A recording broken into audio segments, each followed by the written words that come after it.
Este programa del Integrador llega a ustedes gracias a CHF Cookhouse, el espacio dedicado a comida japonesa y peruana de mi amigo Marcelo Elefoso.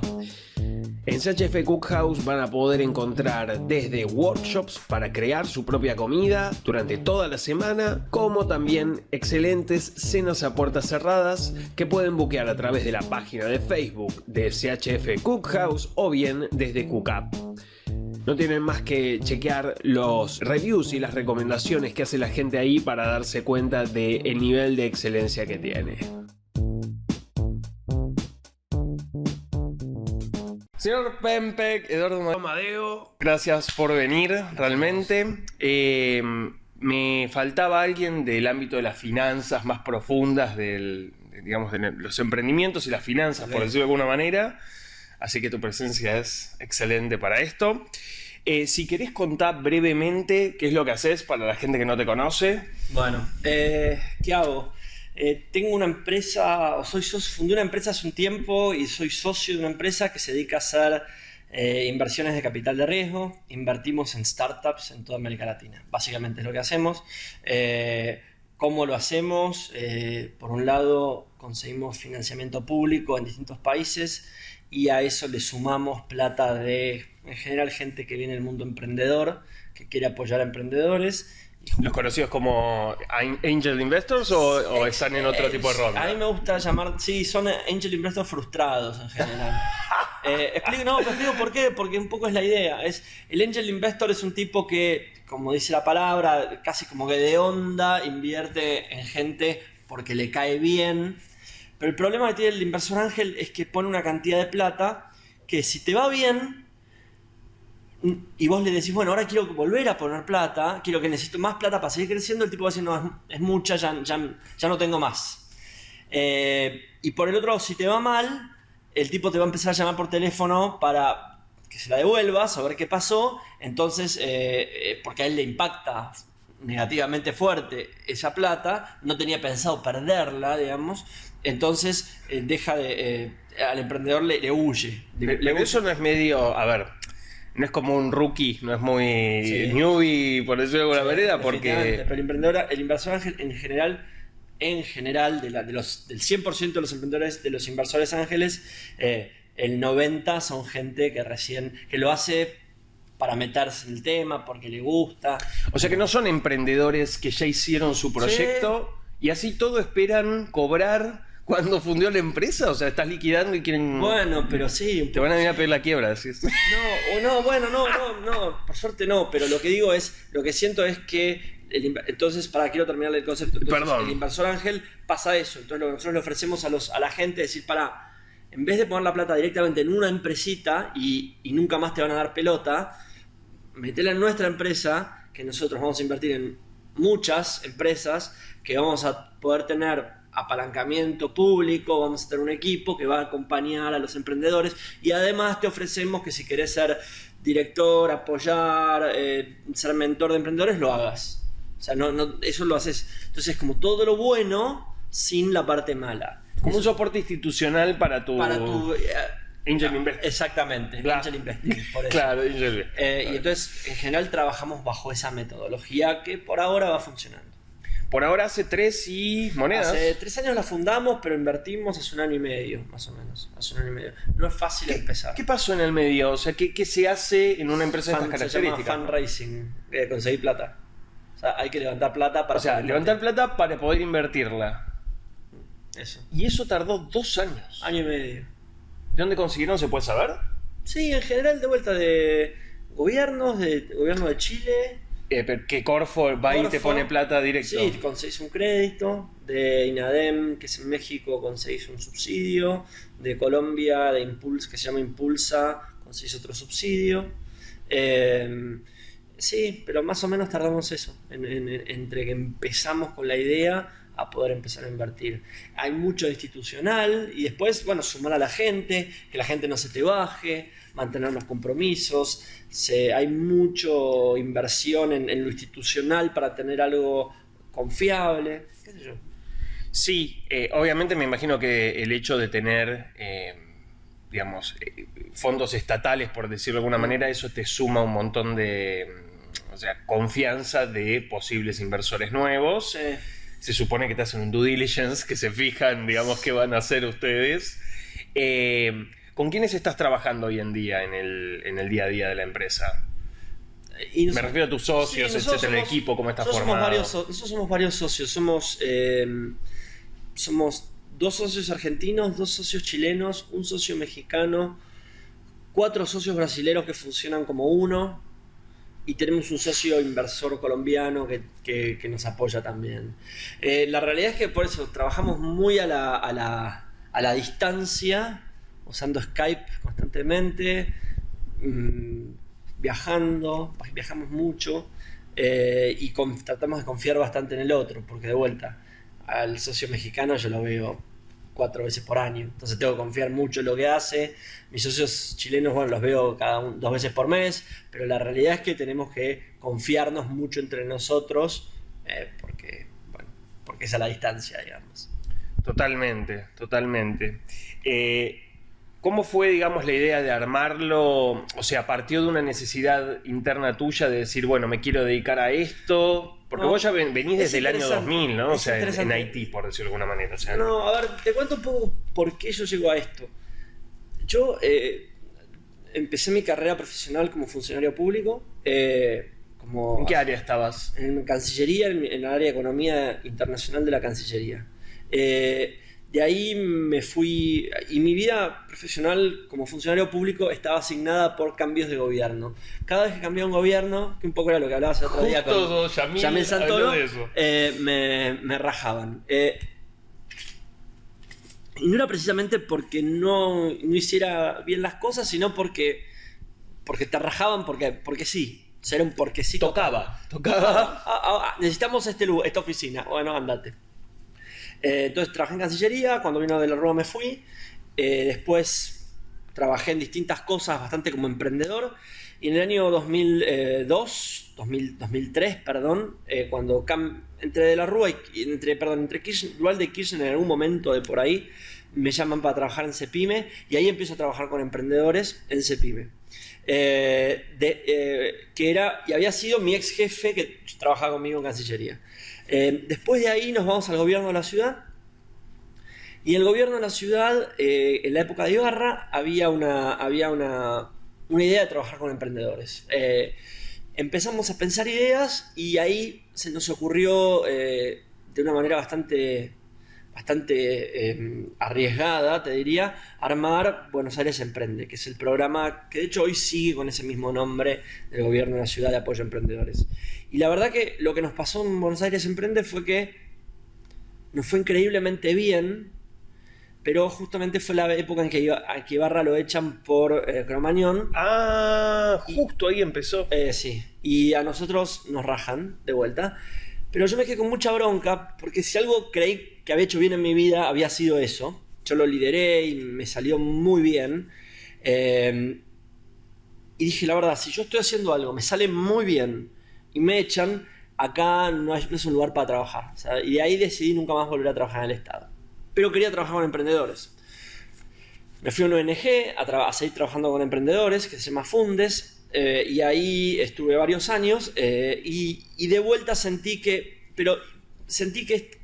no era sustentable en el tiempo. Digo, yo veía gente que quería ser exitosa, que quería que le vaya bien, que quería ganar dinero, hacer grandes cosas, y uno en ese lugar no lo podía hacer. La podía ayudar, pero no lo podía hacer.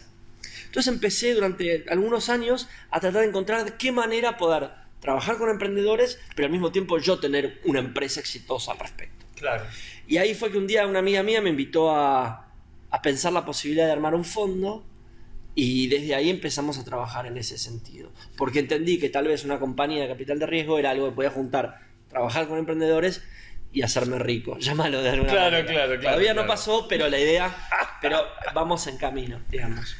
Sí, porque, bueno, un poco la imagen que puede tener la gente que por ahí llega recién al ámbito del emprendedorismo es... No, tenés un fondo de inversión, sos hipermillonario. No, para nada. No, claro. O sea, la idea es convencer a gente que vos vas a hacer bien el trabajo de seleccionar los mejores emprendedores.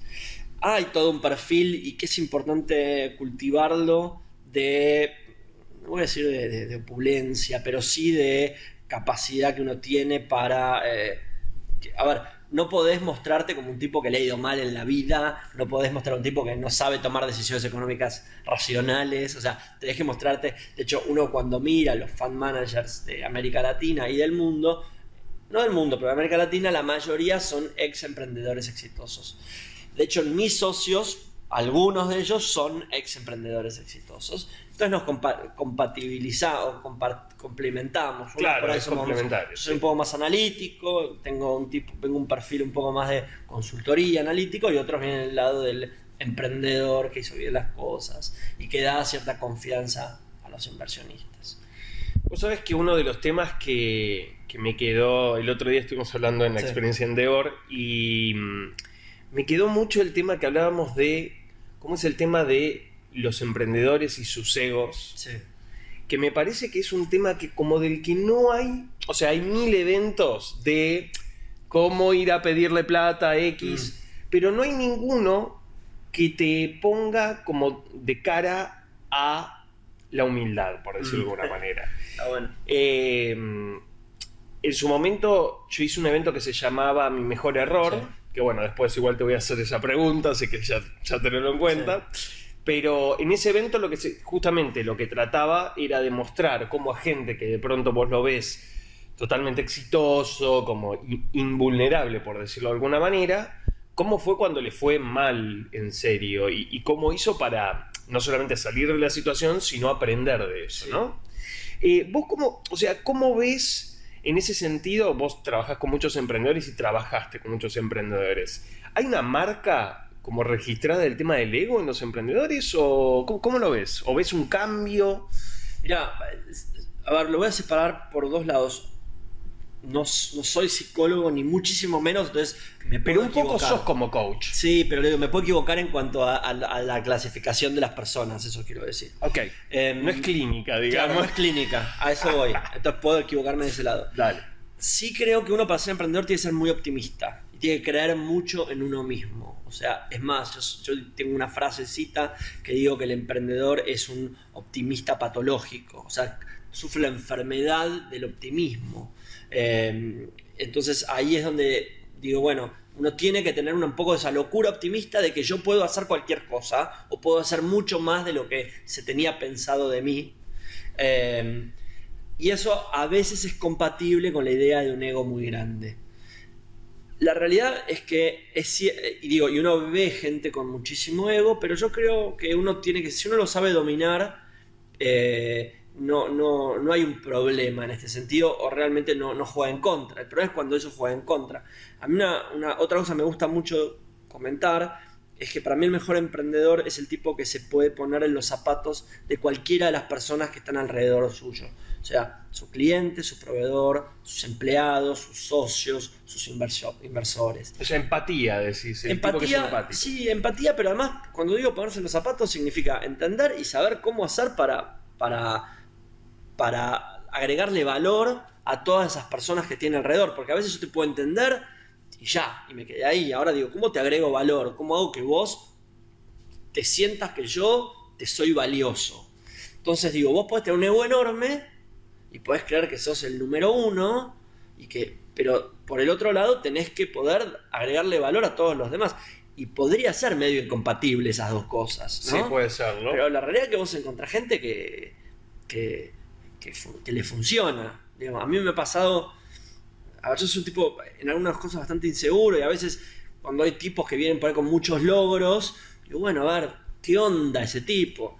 Y me ha pasado sentarme con gente donde digo, qué buen flaco, qué humilde, y el tipo por ahí vendió su empresa 3 veces, tiene varios millones en el banco, maneja un equipo de 50 personas, o sea, podría ir arriba del caballo y la espada, y la realidad es que lo ves y todo lo contrario. Entonces me parece que uno puede manejar. El problema es cuando no podés manejar en el mundo emprendedor esta empatía versus agregarle valor al contexto donde te moves, que para mí ese es el elemento central del mejor emprendedor. Eso se supone, digamos, debería ser como la misma base de ser un emprendedor, ¿no? Si lo pones como en lo estricto, ¿no? O sea, vos querés beneficiar, no solamente beneficiarte a vos, sino beneficiar a tu cliente, a la persona que te dio la guita para poder hacerlo. Sí. Querés hacer un bien al ecosistema. ¿Vos crees que hay en un primer momento, como, digamos, algo pasó? Bueno, Sí. como emprendedores primerizos, eso cambia, digamos, o sea, tienen que hacer una primera experiencia para darse cuenta de que no era como ellos creían, una cosa así. Sí, creo que en general la gente que se la pegó un par de veces antes está mejor formada. Viene más tranquila, claro. No, está mejor formada, no sé, como que ha entendido que las cosas van por otro lado. Yo algo que a mí definitivamente no me gusta y tengo serios problemas para aceptarlo, es la gente que viene con una visión muy fuerte. O sea, yo creo que la visión muy fuerte, o sea, de a dónde tenemos que ir, qué tenemos que hacer, cómo es que las cosas funcionan, te encasillan enormemente. Entonces, a veces yo veo emprendedores que a pesar de habérsela pegado, de haberse equivocado, siguen diciendo, no, sigo en la mía, muero en la mía, esto creo que es así. Y vos decís, mirá, creo que no.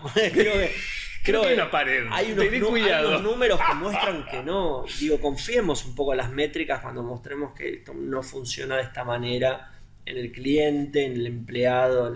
Entonces digo, ¿podés contar algún caso sin nombrar, obviamente, personas? O sea, un poco cómo es esa situación de, mira, tengo unos números, chequea. No, a ver,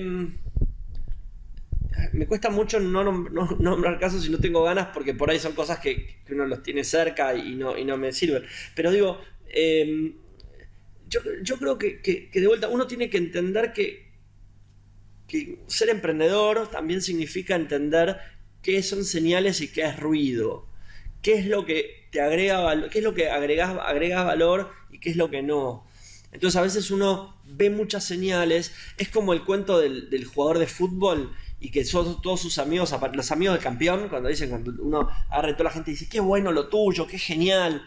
Pero la realidad es que en verdad nadie después cuando el jugador de fútbol, no sé, se rompe la pata y claro, le sacan el contrato y los amigos dejan de ir a verlo. Claro, entonces claro. A veces uno ve que emprendedores que por ahí ven señales equivocadas y no se dan cuenta que eso es ruido y validan mal su negocio, validan mal la propuesta de valor que ellos tienen. Claro, y después está sesgada la validación, exactamente, digamos. Y eso lo ves mucho. Entonces, y eso en cambio, cuando un emprendedor ya tuvo el problema que, a ver, llamémoslo, se fundió, le salió mal, empezó de vuelta, la que quieras, ya empieza a entender que no todo es señal y que hay un montón de ruido dando vuelta y que detectar cuál es la señal dentro del ruido es un arte.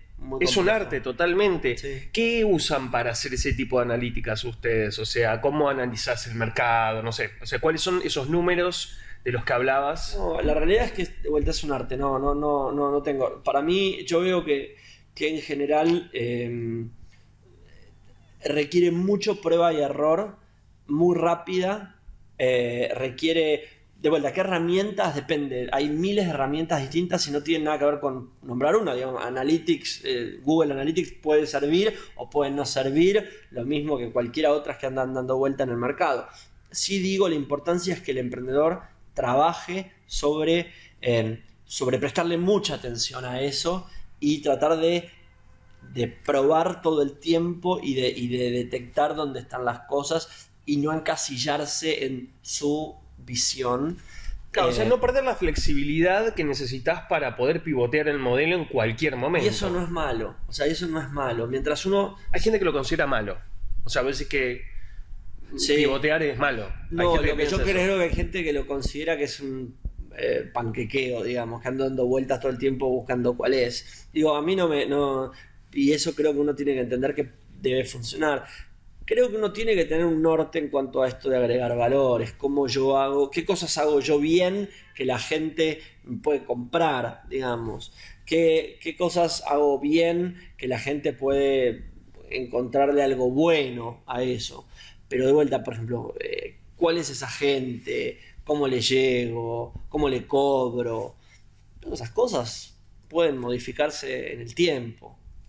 Está bien, gracias. Una de las cosas que yo aprendí así por las malas, digamos, yo me fundí 2 veces. Porque estoy emprendiendo desde el 2005 aproximadamente, un poco antes, 2004. Mi primer negocio fue una productora de música electrónica. Hacíamos fiestas, producíamos discos, supuestamente, MP3. Y me acuerdo que entré en el programa de Shell. Perfecto, Jóvenes Emprendedores. Pero era de lo único que había en ese momento, ¿no? 2004. Y me acuerdo que tenía un mentor y yo lo que decía, o lo que yo sentía, y se lo dije, era como que yo sentía que él no entendía el negocio en el que yo estaba. Okay. Porque me pedía cosas como, por ejemplo, números, o sea, cash flow, etc. Y yo decía, pero me está pidiendo un cash flow de algo que no sabe lo que es. ¿Vos creés que, o sea, cuáles son los elementos para tomar en cuenta? Porque hoy en día ya casi no se hacen cash flows, o sea, a vos no te llegan seguramente con un cash flow, sino con un modelo, algo probable, o sea, un prototipo o algo probable, digamos, algo que se puede probar y ver cómo funciona. Entonces, hoy en día, ¿cuál es la diferencia? Mira, primero, sí, yo pido cash flows, o sea, trabajo. Sí. Sí, definitivamente. O sea, y no tiene que ver con creo un poco con lo que vos decís. Creo que para mí no importa que el otro, y eso es ponerse en los zapatos del otro, no importa que el otro no entienda tu negocio, vos se lo tenés que vender de alguna manera. Claro. Y si vos le tenés que vender al tipo que vas a ganar plata, mostrale los elementos que le permitan ganar, que vas a ganar plata. Porque el tipo, por ahí no conoce tu negocio, pero tal vez tiene ganas de invertir. Entonces mostrale, en función de sus palabras, de su manera de entender el mundo, cómo esto puede ser un gran negocio. Igual, hago la salvedad, perdón, no era inversor esta persona, era mentor, pero digamos. No importa, a lo que voy es esto, yo cuando invierto en una compañía, para mí es clave poder entender cómo yo como inversor voy a agregar valor. Y a veces me pasa de sentarme con el emprendedor, me cuenta su idea y me enamoro de la idea. Ahora, cuando paso a algo más formal, le digo, mira, ahora contame los números. Nunca hice los números. Bueno, haz el ejercicio porque en algún momento vamos a tener que mostrar una planillita con números. Y si nunca haces ese ejercicio, en algún momento, o sea, nos vamos a chocar contra pared. Entonces, es clave que salgamos de tu zona de confort de la música electrónica y cómo la vendo y pasemos a esa zona de no confort de sentarme ante una planilla de Excel. Porque yo también me tuve que poner... Entonces, esa es parte del trabajo tuyo como emprendedor. Salir de esa zona de confort y meterte en algo que no entendés y pedir ayuda. Y salir y no tengas problema en pedir ayuda y te la voy a dar para tratar de que encontremos eso. Pero a nosotros nos ha pasado muchas veces, por ejemplo, de que cuando vamos a los números, el negocio es demasiado chico. Y es demasiado chico y es demasiado chico y no hay vuelta para hacer que el negocio sea más grande. Entonces me puede encantar la idea de producir música electrónica, pero veo que es un negocio que nos va a dejar a todos, no sé, 1.000 pesos por mes, nada. Entonces Claro. Bien, buenísimo, hobby, tengamos un hobby de música electrónica y hacemos fiestas y nos divertimos, pero no pensemos en crear una gran empresa con la plata de otros. Claro. Entonces, a eso creo que es importante, ¿qué es lo que pido? Y yo pido bastante parecido, lo único que entiendo que tal vez hay otros elementos de medición además del cash flow, del flujo de fondos descontado hace 5 años. De hecho, yo lo pido, y esto es un... ¿A 5 años lo pedís? Es un antiguo. Ponele que te lo pida a 3, sí lo pido a 3 seguro, lo pido a 3, pero probablemente lo que más me importa es que lo hagas. ¿Y cómo queda? Pero no me voy a poner a mirar, a ver cuál es el CAPEX que tiene o cómo es el apalancamiento con deuda, que es lo que haría un tipo de fusiones y adquisiciones de hace 20 años. No lo voy a hacer a eso, pero sí que te sentaste, que empujaste el lápiz o apretaste la tecla del teclado y sacaste algo que más o menos parece un buen negocio. ¿Está claro? Sí. ¿Y eso vos se lo das a un contador o una cosa así o lo ves vos? No, lo vemos nosotros. porque ves un poco autorreferencial de nuevo, pero bueno, Pero ya de paso. definitivamente. Obviamente, bueno, la productora la fundí, fue mi primer crash. Y después al tiempo, ya unos años después, con un poco más de cancha, Sí.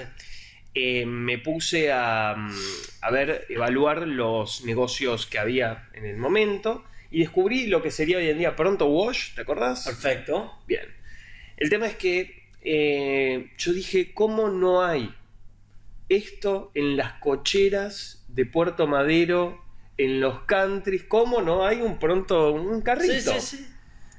Empecé a averiguar, avancé, conseguí una socia que era Angel Investor, o sea, quería hacerlo, Sí. no lo había hecho hasta el momento, y que dije, esta vez voy a hacerlo bien, esta vez voy a hacer el cash flow a 5 años, esto 2007, entonces todavía a 5 años estaba bien. Sí. Y me acuerdo que, o sea, siendo totalmente humilde, porque no soy un experto en finanzas, Sí. si bien lo estudié, no es lo que más me va. Me puse a hacer un Excel que lo tengo tipo en una vidriera hoy en día, ¿no? Una vitrina. Tiene unas 30 calculadoras internas en distintas hojas, Perfecto. al punto tal de que, escuchá, cada empleado, viste que te carga sociales, bla, bla, bla. Yo podía calcular por cada empleado según, o sea, me fui al sindicato y pedí los porcentajes, etc. Entonces vos ponías, bueno, voy a tener 4 empleados en este momento y automáticamente se ajustaban todos los números en base a eso. Está claro. O sea, por cada nueva unidad de trabajo llegué a hacer inclusive como un manual de procedimientos de cómo iba a ser. Se lo doy a uno de mis mentores, Gabriel Foglia, decano de la Universidad de Palermo, Sí. en un momento que había un concurso, porque el proyecto lo presenté en Naves con Ruani, no tuvo éxito, como estaba solo encima, viste que eso le pesa un montón a los inversores, por supuesto. La persona esta que era Angel Investor se fue a vivir a otro país, o sea, en el medio del proyecto, bueno. Pero el tema es que dije, no voy a tirar el plan de negocios, quiero hacer algo. Y apareció esta oportunidad como un concurso dentro de la UP, donde había que mandar el plan. Lo mando diciendo, bueno, un plan hiper profesional, ¿entendés? Y me salen como quedé fuera en la primera ronda. Digo, hola, sí, Gabriel, podemos... Sí, tomemos un café. Siempre, o sea, Gabriel, 10 puntos. Y le digo, bueno, ¿por qué quedé en la primera ronda? Tipo, Sí. me dice, mira, este plan es más profesional del que he visto en muchos gerentes. Pero, es el desodorante, eso, no te preocupes.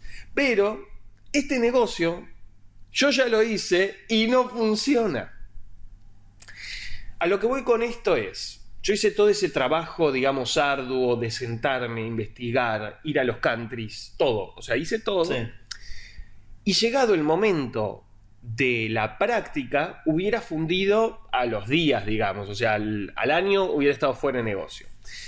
¿Cómo crees que...? O sea, la pregunta viene a lo que venías diciéndome vos. O sea, vos le estás pidiendo un cash flow, ¿cómo lo ajustás? O sea, ¿qué usas el olfato para ver si es negocio o no es negocio? Sí, a ver, primero, o sea, aclaro. Yo pido el cash flow. Acá vos pasaste primero el cash flow y después la oportunidad. O no sé si la oportunidad, pero tal vez no estaría bueno decir la oportunidad. Pero digamos, te ocupaste demasiado de la parte dura. Y por ahí lo que te dijo Gabriel después es la parte más blanda de la historia. Ok.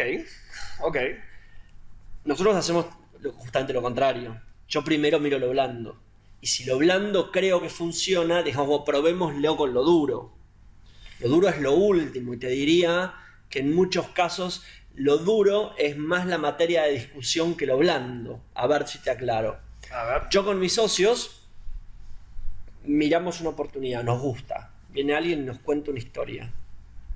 Primero nos tenemos que enamorar de esa historia. Si de esa historia nos enamoramos y si nos enamoramos de ese emprendedor y que creemos que le podemos agregar valor, decimos, bueno, ahora vamos a lo duro.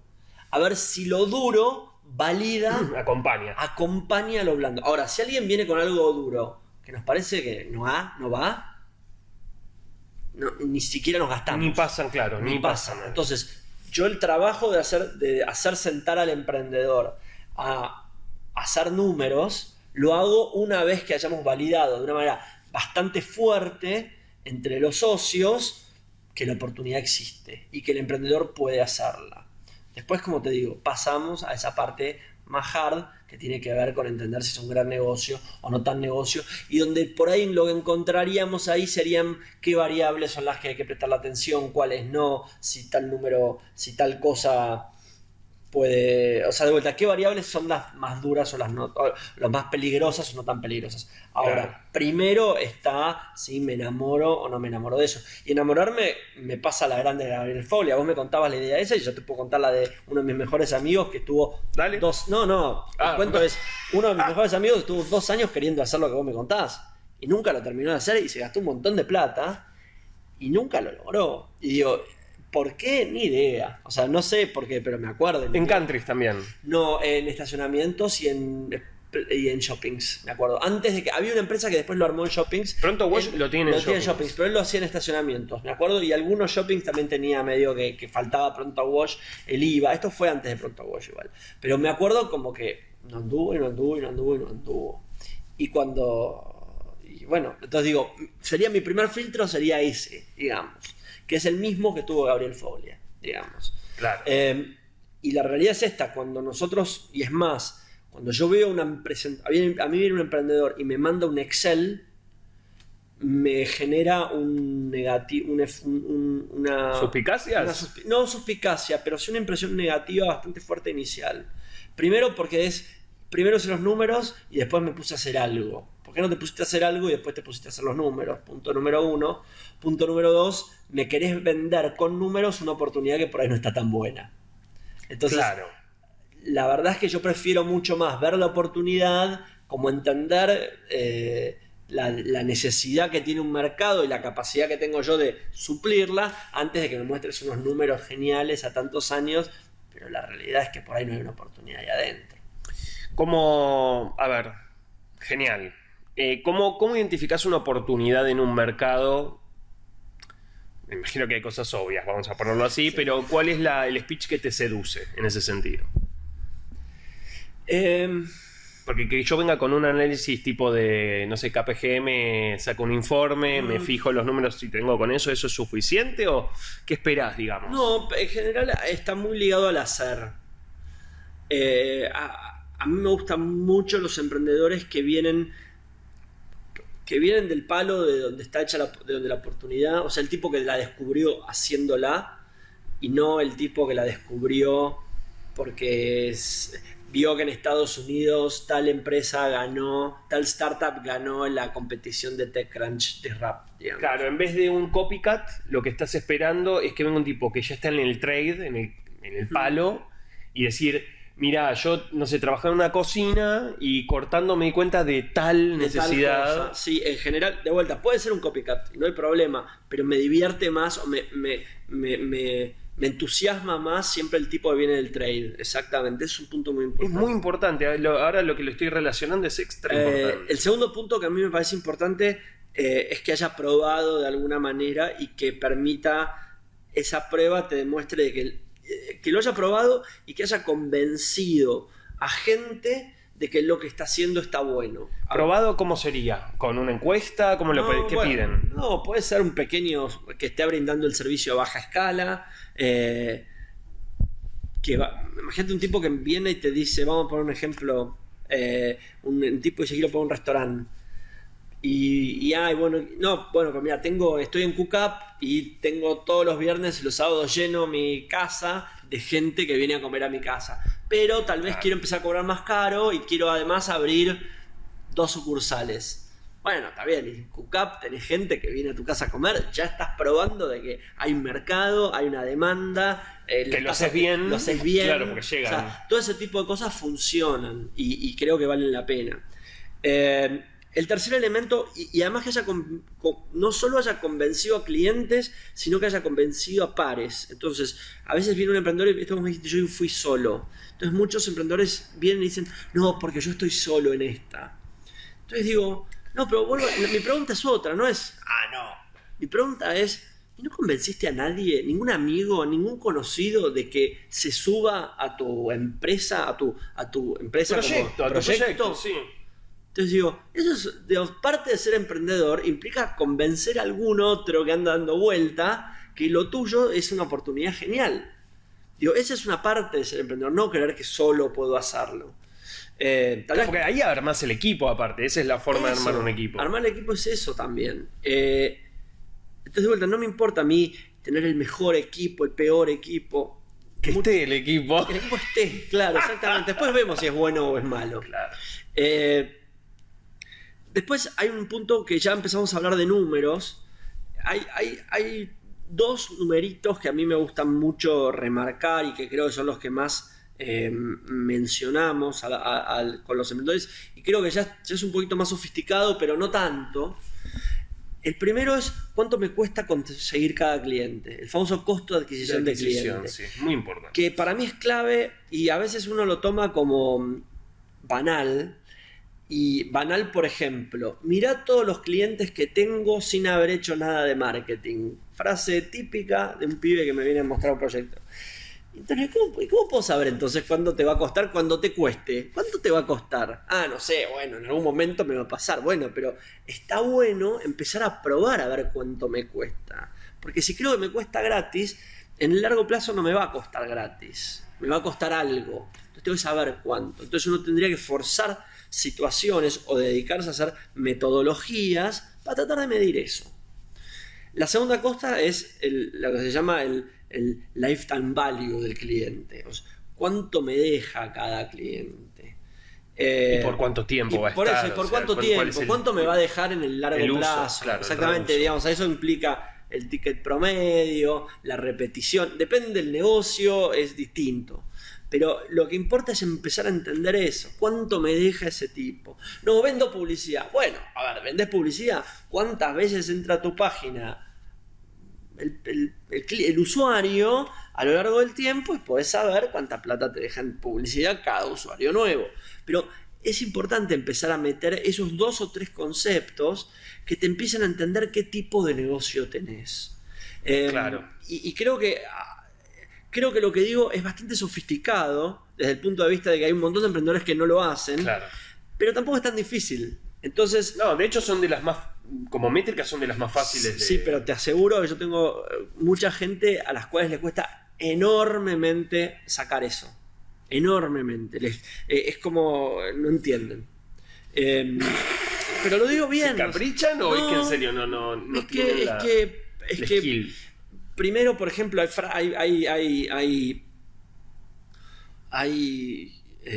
llamémoslo, a veces hay preconceptos que se tienen equivocados sobre, bueno, lo que tengo que lograr es usuarios. Si tengo una gran base de usuarios, después la plata va a venir de algún lado, entonces lo importante es conseguir usuarios, o que la prensa es mucho mejor traer. El tema de prensa es... El tema de prensa, pero además a mí el tema de prensa me sorprende diariamente, la cuestión de la gente que cree que la prensa es buenísima, no digo que no, pero tiene un problema enorme, que no la controlás. Totalmente. O sea, no sabes, salió una nota en el diario y me bajaron la app 20.000 tipos, bárbaro. ¿Y cuándo va a salir la próxima nota del diario? No sé.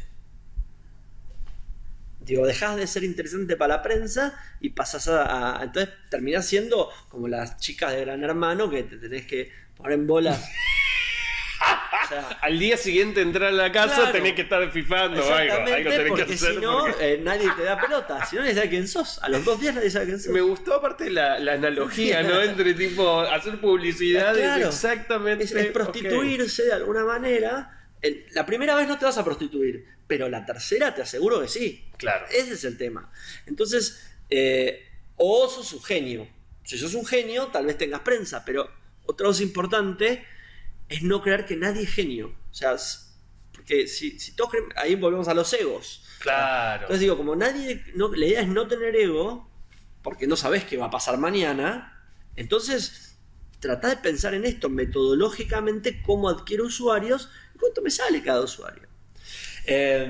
Entiendo perfectamente el tipo de métrica que... Y creo, como te digo, esas son cosas muy básicas, pero a la vez bastante sofisticadas.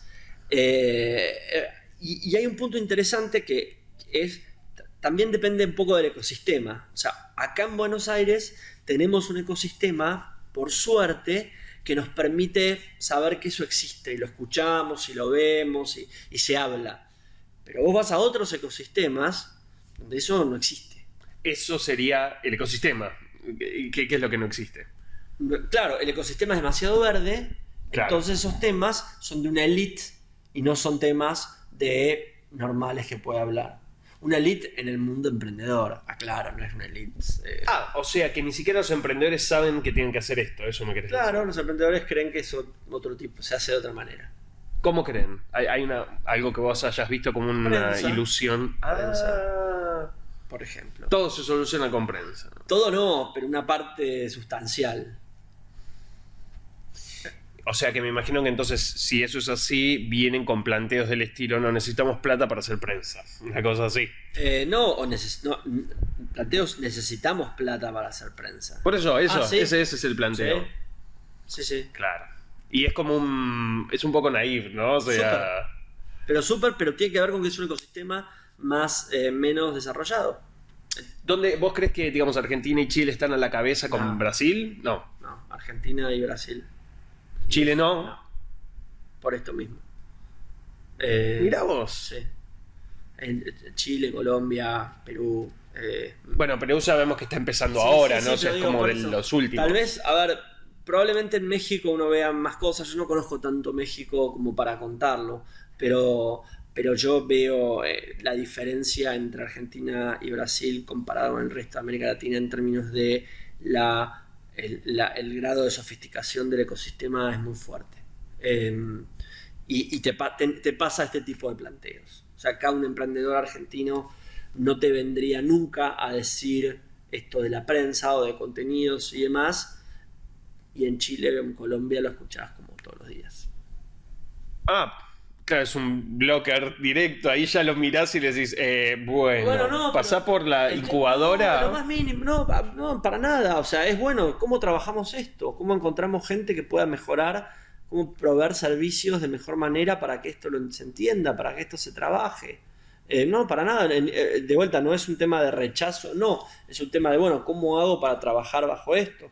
Pero es interesante, también, yo lo cuento, las aceleradoras de negocios, que creo que acá en Argentina han hecho un muy buen trabajo, parte de su trabajo se basó en explicarle a los emprendedores esto que te estoy contando. Y a veces con mucha resistencia. Yo me acuerdo hace 3, 4 años cuando te decía, o 3 años te decía tal aceleradora o cual, mirá, yo te tengo que poner, no sé, $25.000 y ese es mi aporte. Y venían emprendedores y dicen, ¿cómo puede ser que me pide por el 7% de mi empresa, me da $25.000? Y ofendidos. O estos tips. Y la realidad es que el objetivo de esos $25.000 era poder saber cuánto me sale cada usuario nuevo, cuánto me sale cada cliente, cuánto me voy a ganar con cada cliente. Si esa operación da un número que es de alrededor del 3-1, vamos para adelante y te ayuda a conseguir más plata porque acá hay un muy buen negocio. Pero primero, antes de poder saber cualquier cosa, tengo que tener en claro eso. Entonces, y eso es un upgrade enorme para el ecosistema. Claro. En cambio, cuando vos decís, no, con prensa, no sabes, todos mis amigos lo usan. Amigos, o sea, Claro. todos los chicos de colegio lo usan. Entonces digo, Claro. Aunque sea buenísimo la oportunidad, aunque sea increíble, todavía no sabes la dimensión verdadera del negocio. Por eso es importante hacer este tipo de ejercicios lo antes posible, digamos. Totalmente. Para no quedarse en una ilusión o en un micro ecosistema claro, que no te está validando tus ideas. Y además, como te digo, me es importante explicarlo. Volvemos a esto de los números, ¿no? Entonces digo, sí, el cash flow es cuando ya tenemos, pero tengamos esos 2 números y ya podemos hacer un montón de cosas. Después tengo que saber un montón de otros tipos de números y demás. Pero empecemos por esas 2 cositas, más el tema, y eso viene con el azar, viene con el haberlo hecho. Difícilmente puedas saberlo sin hacerlo. O sea, Claro. voy a dar un ejemplo. Si lo haces mal, al costo de adquisición de clientes, decís, bueno, pero ¿cuánto me sale el clic en Google de la palabra vasos? El keyword, claro. Vasos, el keyword. Entonces, no, porque acá tengo que cada keyword me sale, el keyword me sale, no sé, $1, y entonces después de ahí yo calculo que el 5% me van a comprar. Entonces, 20 pesos, claro. 20 pesos cada tipo. Entonces, y el vaso, y voy a vender 10 vasos, entonces 200, y cada vaso vale, no sé, 200 pesos. Probalo. No sale muy caro, sale 20 pesos. Probá que te sale 20 pesos una semana y bueno, ya tenemos algo. Entonces no te pido algo tan complicado tampoco. Claro, claro. Esto que vos decís es parte, digamos, creo que tiene un nombre esta metodología. De hecho, no me acuerdo a quién escuché decir a McClure, hablando de como una metodología de prueba rápida de ideas, donde vos con una landing, o sea, te daba todo el servicio. Sí, de hecho, McClure, digamos, 500 Startups es como una de las principales fuentes de metodología para este tipo de cosas. Te soy sincero, no soy muy fan de 1, 2, 3, 4 metodologías. Lo que me interesa es la gente que prueba y que trata y que dice, a ver, ¿cómo uso este tipo de cosas para generar un mejor producto, para generar mejor valor? ¿Cuál es? No sé, la que más te convenga y la que más te convenga. Todos hacemos lo que más nos conviene. Pero si tuvieras que sugerirle a alguien, viene un tipo y te dice, mira, la verdad es que tengo este producto, volvemos al restaurante, lo que sea, me va bastante bien, pero no, de finanzas nunca hice un coño, no sé nada de tipo de números. Entonces, ¿cuál, en tu experiencia, cuál fue la metodología que viste que mejor funcionó para probar rápido los modelos y en el caso cambiarlos? Si es que viste alguna. No, la verdad es que no las he identificado, o sea, no tengo identificada una metodología en particular. Te soy sincero, ni idea. O sea, sí sé que no me importa, de vuelta, no me importa cuál es, lo que me importa es que uno pruebe y vea. Sí, pero pará, vos muy lindo el lugar desde el que lo decís, sí. Pero después viene el pibe, tiene que ir y hacer algo que no tiene la menor idea. Pero que aprenda. A lo que voy es que aprenda. O sea, que aprenda en el sentido que encuentre la mejor, que pregunte, que se meta en el ecosistema, pregunta cuál es la mejor para lo que él va, que busque gente que le dé una mano. Y esa persona me interesa más ese busca. Un hustler, esa es la definición. O sea, pero posta, o sea, por eso digo, no, yo si te digo, tengo un problema, yo que me cuesta mucho leer libros completos. Tengo este tema de que no puedo leer. Vas salteando, digamos. Leo cualquier cosa, pero estoy todo el tiempo, o sea, siempre trato de leer algo, pero leo un rato y me aburro y ya está. Y la realidad es que entonces no tengo, si mira, tal metodología, tal otra, no he hecho un proceso alrededor de eso. Sí digo, la gente que me muestra que aplicó una metodología, la que sea, por lo menos trabajamos sobre, a ver, vemos la metodología, vemos cuál fue el resultado, entendemos si esa metodología fue hackeada, si la hizo bien, si hay errores, faltan cosas, pero es un proceso conjunto. Entonces, ese proceso conjunto lo tenemos lo puede compartir el tipo y tenerlo. Ahora, cuando no tiene nada, es mejor el hacer que el nada. ¿Vos ahí lo recomendarías, lo mandarías a una incubadora, digamos? Bueno, si puedes, sí. Como si está demasiado en un early stage, demasiado temprano. Sí, definitivamente. Pero de vuelta, podría pasar de que el tipo sea autodidacta y está perfecto. No, hasta una autodidacta puede ir, pero a lo que me refería es por una cuestión de el andamiaje que te da. Sí, a ver, para mí yo creo que las aceleradoras hacen un muy buen trabajo. No puedo decir que no.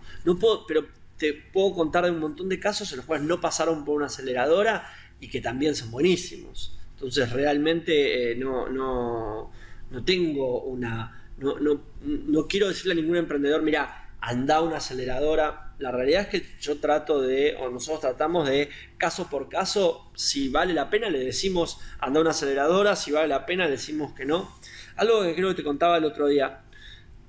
Nosotros y cualquier inversor de riesgo no somos tantos, pero a mí me parece importante compartirlo.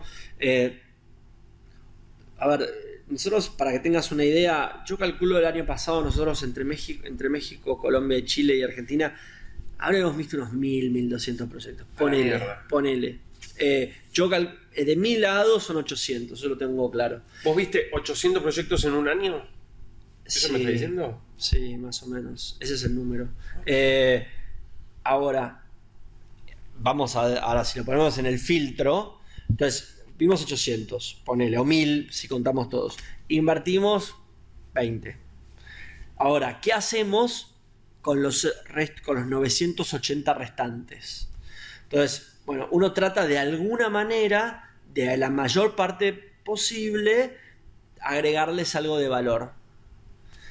Definitivamente, viene un tipo, me dice, yo tengo un cartel que dice, invertimos en empresas de Haití, viene un tipo y me dice, quiero fabricar zapatos de LEDs. A ese no le voy a agregar valor. Ahora bien, a un tipo que está más o menos en lo que nosotros hacemos, alguna respuesta les damos. Y tratamos de que esa respuesta incluya alguna agregación de valor en la medida de lo posible. Desde no es mi foco, busque por acá, vaya a tal lado, está muy verde, habla con tal, tenemos una reunión, hablamos 10 veces y al final decimos que no. Pero digamos, en todas creemos que tratamos de agregarles algo de valor. Y en la medida que no se puede, se hace ese tipo de feedback. O sea, claro, de decirle, che, te conviene, anda a hablar con tal aceleradora, te conviene antes hacer tal cosa, che, ¿por qué no probás tal otra? Para que tengas una idea, nosotros más o menos, este es un promedio ridículo inventado, pero tardamos un año entre que conocemos al emprendedor y le ponemos plata. O sea, ¿puede pasar menos? Sí, puede pasar menos. Ahora, partamos de ese escenario a la hora de ver las cosas. Y durante ese escenario agregamos valor. Y contamos y tratamos de ayudarlo y de guiarlo y de sentarnos al lado del tipo y ver el Excel juntos y ver las métricas juntos, claro, bla, bla, bla. O sea, esa es un poco la tarea. Sí, o sea, básicamente es una relación de largo plazo. Si te vas a casar, haciendo... primero ponete exactamente, no. Exactamente. Eso. Che, ¿y cuándo? O sea, ya pensando en un momento posterior, donde ya el emprendimiento entró, ustedes están trabajando activamente con ellos. ¿Qué pasa con el tema del pivot? ¿No? Porque se habla mucho de esto de, bueno, no te está yendo tan bien. ¿Cómo haces para sentir el momento en que no está yendo tan bien como para hacer un cambio en el modelo? Siempre me gustaría que sea antes. La realidad es que... ya se perdió demasiada plata siempre, digamos, una cosa así. Sí, punto número 1, me encantaría que sea antes. Tal vez los mejores emprendedores son los tipos que se dan cuenta antes, digamos. Eso es un punto. O sea, eso sería, claro, un diferencial totalmente. Pero la realidad es que estáis pidiendo algo re difícil. Creo que, bueno, pasemos por el tema de que primero de que el emprendedor se dé cuenta que necesita cambiar y que puede cambiar. Eso es lo que hablábamos el otro día, que es muy difícil, sí, ¿no? Por lo que me decías. Sí, porque de vuelta el tipo, esto de mi visión y voy para allá y ya voy a lograrlo. Pará, si ya vamos a 1 año y medio y no arranca, hay un problema. Punto 1.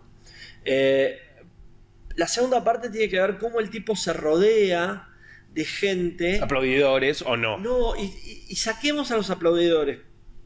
Pensemos que yo en general trato de trabajar con gente que no tenga aplaudidores. Pero cómo se rodea de gente que lo puede sacar de su zona de lo que sabe y pasar a gente de lo que no sabe, que es mucho más interesante. O sea, sería como gente que le da una visión distinta. Exactamente, que le da una visión fuera de la caja, llamalo como quieras.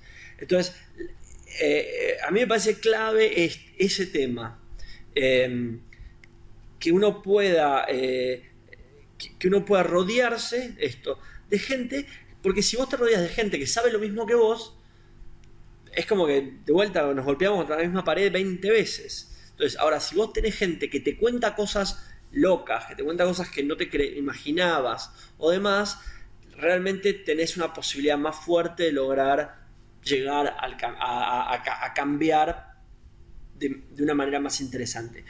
no significa esa gente te va a dar la posta. O sea, no es yo trato mucho de trabajar bajo ese concepto. O sea, yo no trato de, cuando tenemos una situación donde necesitamos un pivot, trato nunca de encontrar el tipo que le va a decir, le va a cantar la justa. No, la idea es tratar gente que lo saque al emprendedor de su lugar cómodo y que lo ayude a ver otra visión del mundo.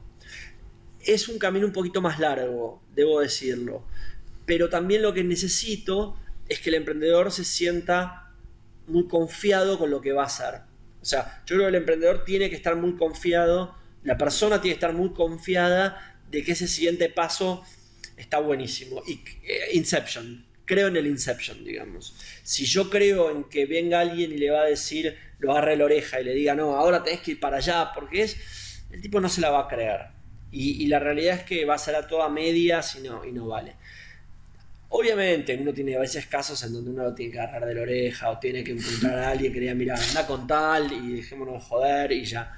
Pero la realidad es que a mí me gusta mucho más la idea de tratar de trabajar sobre algo en lo que el tipo se sienta convencido y que lo haga y que después que me diga, no sabes la idea genial que tuve y sabes que en verdad por ahí vino de otro lado, pero no me importa porque sale de adentro. Sale de él, pero justamente sale de la multiplicidad de visiones que te reflejan los otros. Exactamente. Porque al fin y al cabo, los otros lo que te dicen es eso que vos necesitas escuchar, ¿no? O sea, al fin y al cabo, cualquier persona te está dando un reflejo de lo que vos sos. Sí. Vos lo estás interpretando de una manera. Y de ahí salen las mejores cosas, sin dudas. Exactamente. De hecho, bueno, en el arte se ve muchísimo eso, ¿no? Donde ves que gente se inspira en los otros y después reinterpreta eso que hizo el otro de una manera totalmente distinta. Efectivamente. Y que le suma muchísimo valor. Efectivamente. Pero digamos, el pivot entonces es una cuestión más de olfato, por decirlo de alguna manera, o es una cuestión de tiempos que vos decís, no, bueno, 3 meses. No, o sea, yo estoy tratando, a ver, ¿por qué te lo digo?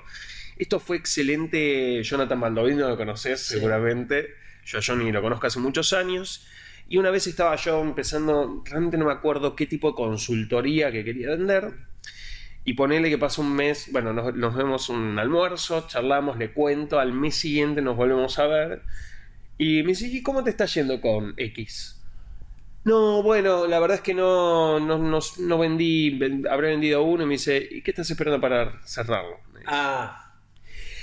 Entonces, no digo que sea lo mismo porque vos inclusive ya estás entrando en un momento donde la persona, vos crees que tiene más por ahí potencial, o sea, ya hay más demostración de potencial.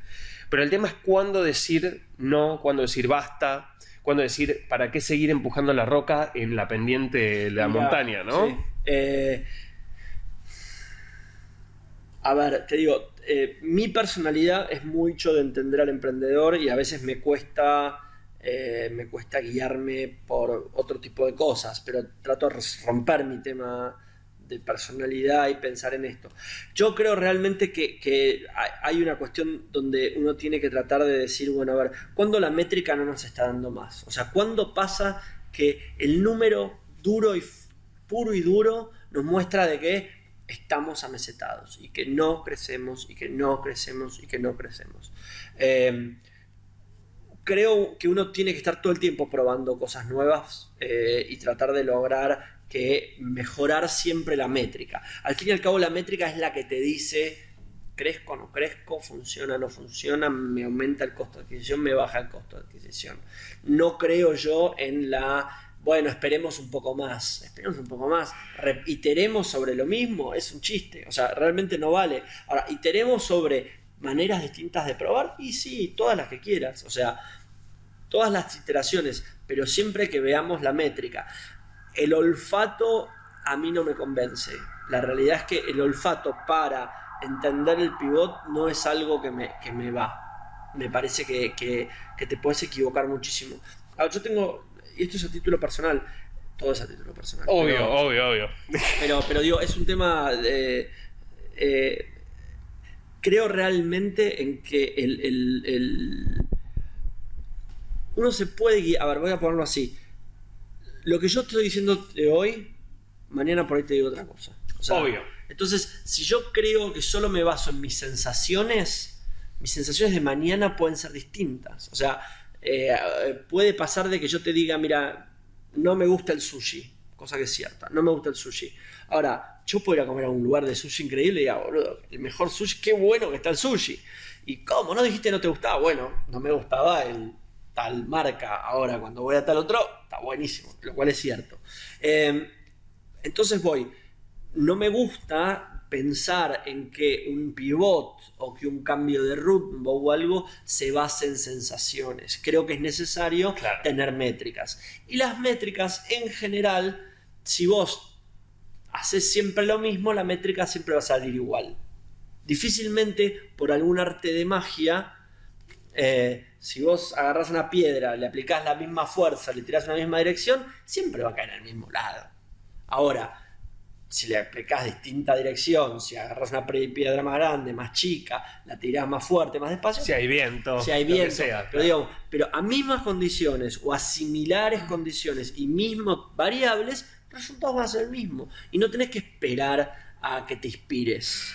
Trabajá sobre eso.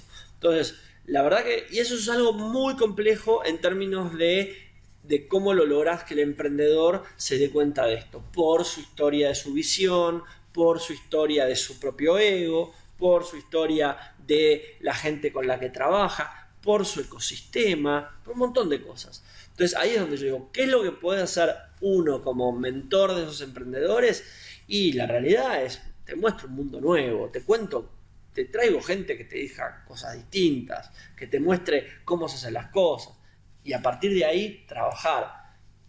O sea que la decisión del pivot se hace conjunta con mentores, digamos. Sí.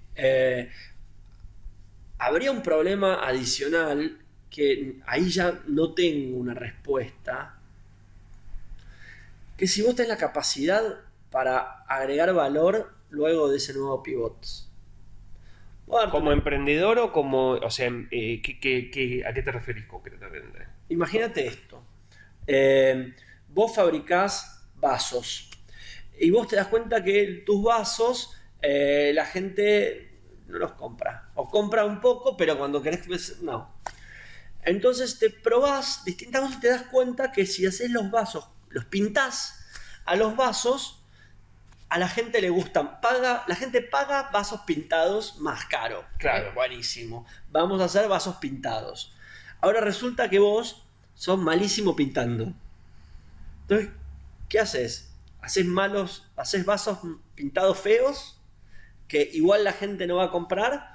O te capacitas para pintar mejor o contratás un señor que te pinta los vasos, pero ahora resulta que lo que te quedás en el bolsillo después de eso es menos que eso. Claro. Bueno, es un típico problema que pasa después de un cambio de rumbo.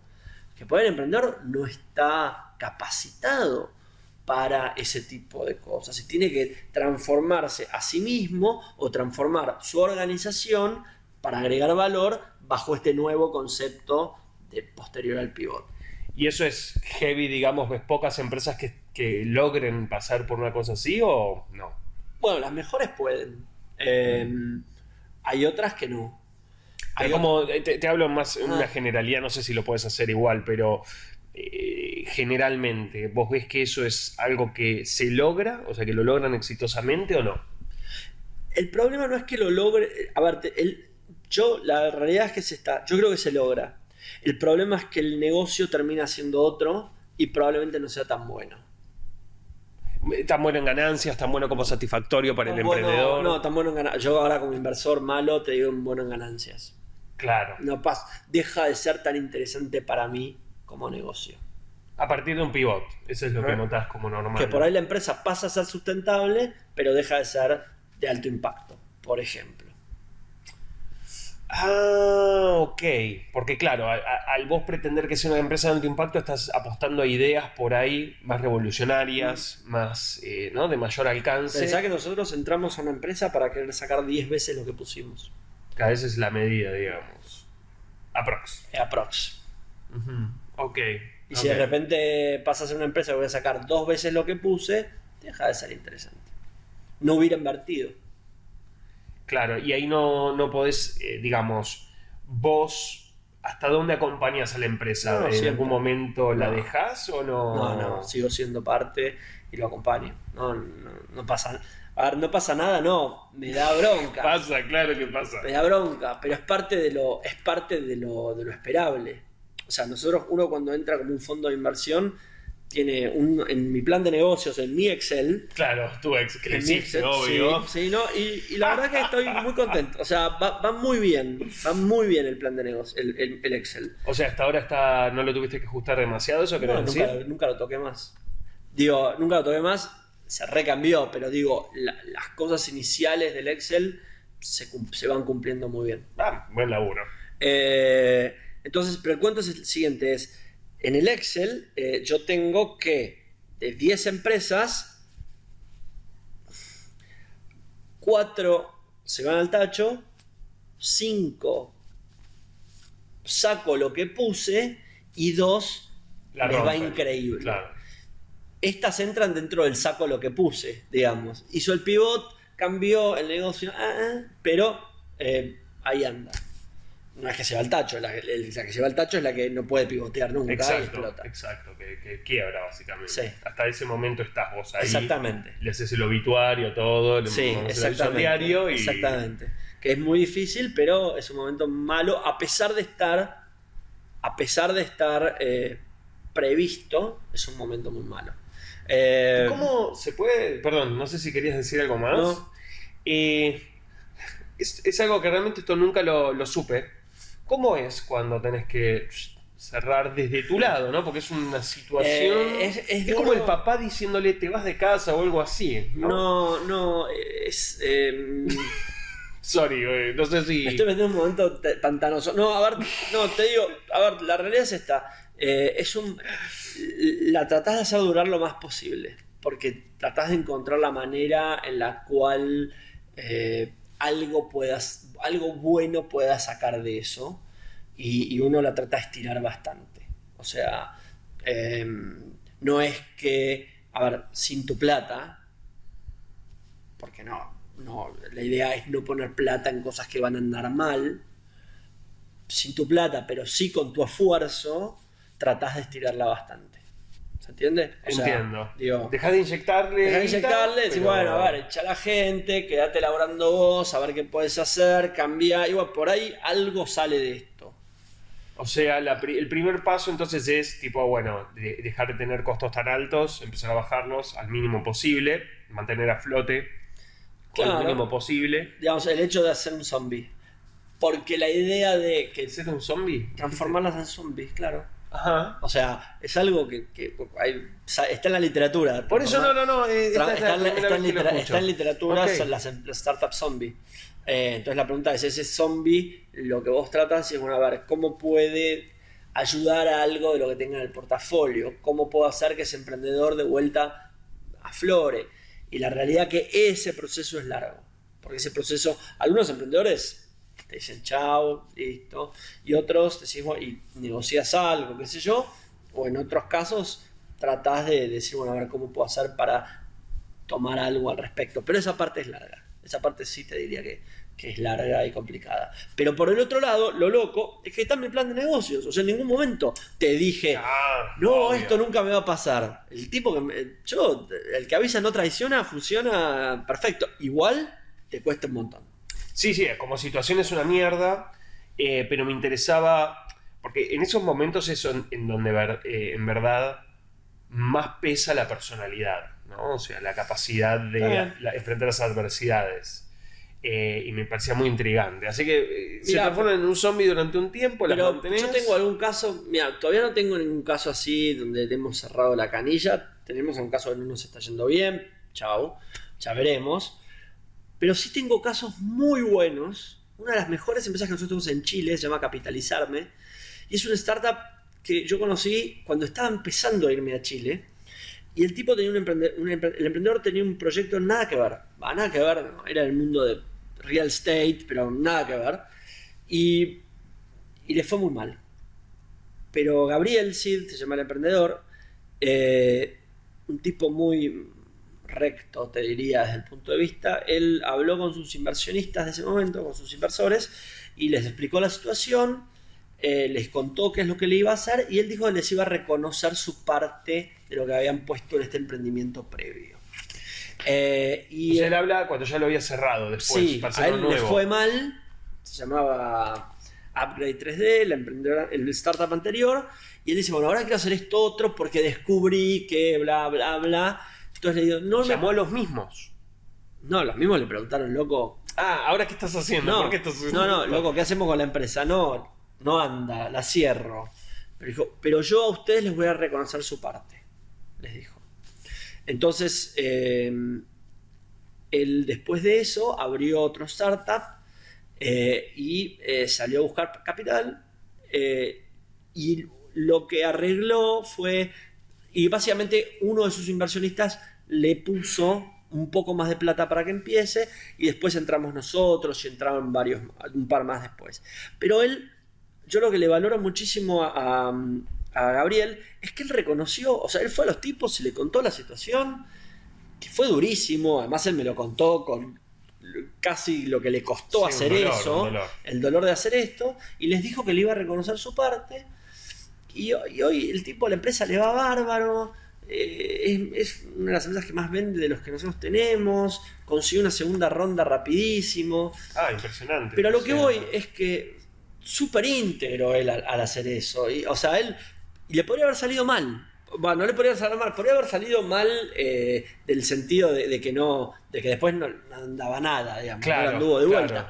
Pero le anduvo bien, pero yo creo que en gran parte tiene que ver eso de enfrentar a los tipos que le pusieron guita, que confiaron en un momento, decirles, yo se las voy a devolver. O sea, yo voy a reconocer lo que ustedes hicieron y a pesar de que fracasé en la próxima creo que me va a salir bien y por ahora vamos bien. Entonces digo, primero, con esta historia del fracaso, qué bueno fracasar, fracasé, no es grave. Yo le digo, para mí el fracaso vamos a poner así, es gravísimo el fracaso. O sea, no es cualquier cosa el fracaso. Ahora, lo importante es saber afrontarlo bien. Y si vos afrontás bien el fracaso y aprendés de ese fracaso, entonces vas a pasar vas a aprender y vas a dar menos chances de fracasar en el futuro y la gente te va a reconocer muchísimo. Ahora, crecer y decir, uy, fracasé, armé esta, fracasé, bueno, ahora amo la otra. No, eso no es gratis. O sea, eso definitivamente no es gratis. Vos decís por las consecuencias que tienen otra gente, más Sí, que nada. obvio. Obvio. O sea, y te digo de mi parte, o sea, yo si hay un startup que nosotros le ponemos plata y me fue mal, y nos fue mal, depende enormemente de cómo sea que el emprendedor viene y te lo plantea, que yo diga, quiero volver a apostar en vos, o decirle, mirá, flaco, no te quiero ver nunca más. O sea, es así. Claro. No tiene que ver con que le haya ido mal, tiene que ver con cómo él afronta ese trance. Exactamente. Súper valioso esto. Estaba pensando en esta situación de cerrar, etcétera, que es como muy, muy importante. Y lo que vi muchas veces cuando estuve en San Francisco, hablaba con emprendedores allá, y veía que había como una tendencia a generar proyectitos para fondearlos, inmediatamente hacer la prueba dura, a ver si va o no va, y si no va, tirarlos y volver. ¿Vos ves esa tendencia acá también? ¿O creéis que es una cuestión de abundancia de capital que hay allá y que por eso se posibilita? Como que hay plata para... A ver, de todo lo que hablamos, creo que por un lado... No, a ver, definitivamente es algo que no veo acá. No lo veo. Punto uno. Punto dos, cuando vos tenés un ecosistema tan sofisticado que entiende esta idea de validar bien... Fail first. Fail first, pero validar bien. Y si vos te gastaste, igual se gastan un poquito más de plata, pero si vos te gastaste $25.000 para validar, no hay problema. O sea, el problema es cuando te gastaste $1,5 palo. Claro. Y te pasaste 1 año y medio laburando. Ahora, el otro día estuve con un tipo que tiene no una aceleradora, perdón, un company builder en Colombia. Como Quasar sería Company Builder. Sí, sí. O sea, un fondo, algo así, que lo que hace es construye sus propias empresas. Y no Contrata emprendedores, ¿no? Sí, también forma equipos, te lo van a decir. Pero Claro, sí. bueno. Cometen el sacrilegio, Exactamente. Forma equipos y hace 2 proyectos por año, más o menos. Ahora yo le dije, bueno, yo le conté qué es lo que pensaba de eso, y el tipo me dice, bueno, pero vos pensás que yo para hacer 2 proyectos por año analizo 10, más o menos. O sea, hay un negocio que a mí me gusta, el de los micrófonos. Entonces digo, a ver, analizo 10 oportunidades de meterme en el mundo de los micrófonos. Y termino eligiendo una o ninguna. Y yo me gasto en ese análisis inicial unos 50, 70 mil dólares. Pero yo analicé 10 maneras distintas de meterme en ese negocio. Y solo cuando elegí una de esas 10 y me gasté ese montón de plata, ahí la arranco. Entonces la probabilidad de que le vaya mal son bastante bajas, porque de vuelta, el fail first lo hice previo y me gasté la guita. Dice, yo la gasté, o sea, no es que te estoy contando un número que no existe. Hice análisis, gasté en tecnología, gasté en un montón de cosas. Y me parece una manera interesante de entenderlo. Entonces digo, cuanto más metodología le metes, más podés tirotear, digamos. El problema es tirotear sin metodología, me parece. Claro, vos decís el tipo que se manda por ahí y dice, no, bueno, tengo 5.000 pesos, los voy a usar. No vas a hacer nada. Además no vas a hacer nada con 5.000 pesos. Pero digo, por eso, el tema es, ¿cómo puedo yo invertir en metodología para poder validar una oportunidad? Eso me parece que es un tema interesante. De vuelta, y tenés que tener un ecosistema que te entienda eso. A que se lo puedas vender, digamos. Mira, un caso que además es interesante para entender, y yo hablo bastante del tema de los distintos ecosistemas porque es un tema que a mí me fascina bastante. Cuanto más verde es el ecosistema, más encontrás inversores que ponen fortunas de guita en proyectos de mierda. Así. Claro, totalmente. Entonces, más de una vez me ha pasado de que llego a un lugar y el emprendedor dice, no, bueno, porque conseguí tal tipo que me puso $1,5 millones. ¿Y qué hace tal tipo? ¿Verdulero? Claro, es el principal verdulero de la región. Sí, pero ¿qué hace con software? Entonces no el entiende emprendedor dice, nada. no, y mi empresa vale $6 millones. Le digo, ¿pero cuánto vende? No, nada, pero... ¿Y quién decidió? No, el principal verdulero de la región. ¿Qué tiene que ver? Entonces, digo, acá el principal verdulero de la región nunca haría eso. ¿Acá dónde? Acá en Argentina. Okay. Y en San Francisco muchísimo menos. Entonces, ahí es donde voy con esto de decir cuánto... Por ahí en San Francisco lo veías y en San Francisco hace mucho más sentido que acá. Y acá haría algo más sentido que en Chile o en Colombia.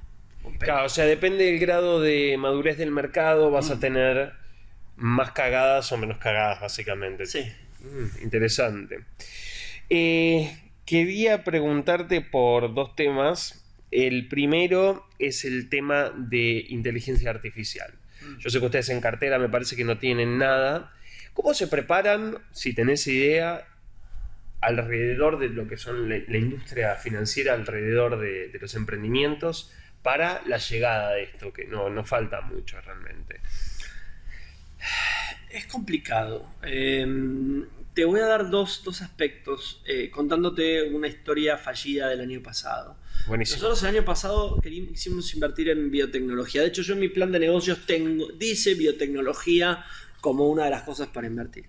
El año pasado nosotros vimos una compañía que estaba dentro de ese segmento, que nos encantó, nos la validó un cliente, nos la validó otra organización, nos la validaron otros inversores. O sea, validar la idea, digamos. Dijeron, la idea está buenísima, el emprendedor está bueno, esto es un negoción, bla, bla, bla, bla. Estábamos recopados. Dijimos, y bueno, nos podemos meter en algo que no entendemos tanto, pero que está buenísimo. En un momento decidimos con el otro inversor contratar a un abogado de marcas y patentes para ver si lo que nos decía el emprendedor era cierto que era tan patentable como decían. Nos gastamos una buena guita en ese estudio y ese estudio dio negativo. O sea que no se podía patentar la tecnología. El producto, que era una pintura biológica esto. Entonces esto pasaba de ser una empresa que iba a ser comprada por BASF o por alguna de estas grandes compañías químicas, o iba a ser una compañía que vende una pintura en Chile. 2 negocios distintos. Un poquito distintos. Y la verdad es que decidimos no invertir. Y el cuento fue que cuando yo me puse a pensar todo ese proceso, dije, pará, a ver, yo no sé de eso. O sea, yo no entiendo de ese negocio. Me quería meter porque me parecía que estaba bueno, pero la realidad es que no sé.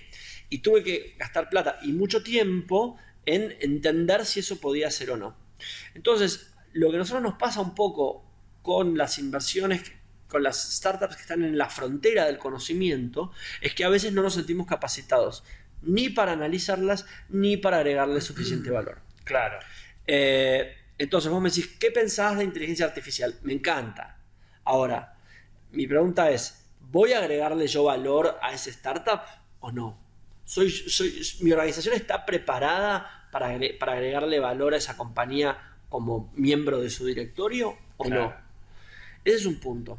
El segundo punto tiene que ver con entender cuál es la verdadera dimensión de ese negocio y si esa compañía en cuánto tiempo va a empezar a ganar plata y si yo tengo plata para bancar toda esa oportunidad. Entonces, si es una compañía que va a tener que trabajar durante 6 años poniendo, hasta tanto saque un producto comercializable, la pregunta es, ¿yo voy a poder seguir poniendo? Arriba mío en la cadena evolutiva, ¿hay otro pibe que va a querer seguir poniendo? ¿Sí o no? Por ejemplo, nosotros en México invertimos en una compañía llamada Miraculous, que se hicieron un poco conocidos porque en el TED Global que se hizo en Río el año pasado presentaron el proyecto. Es un producto súper interesante que a partir de una gota de sangre te analiza el ácido ribonucleico y te puede detectar un montón de enfermedades. Al estilo 23andMe. O sea, Sí, eso es más genético, esto es más... es distinto. No sé por qué. No me ahí está, claro, ahí está la... No tengo la menor idea. No sé.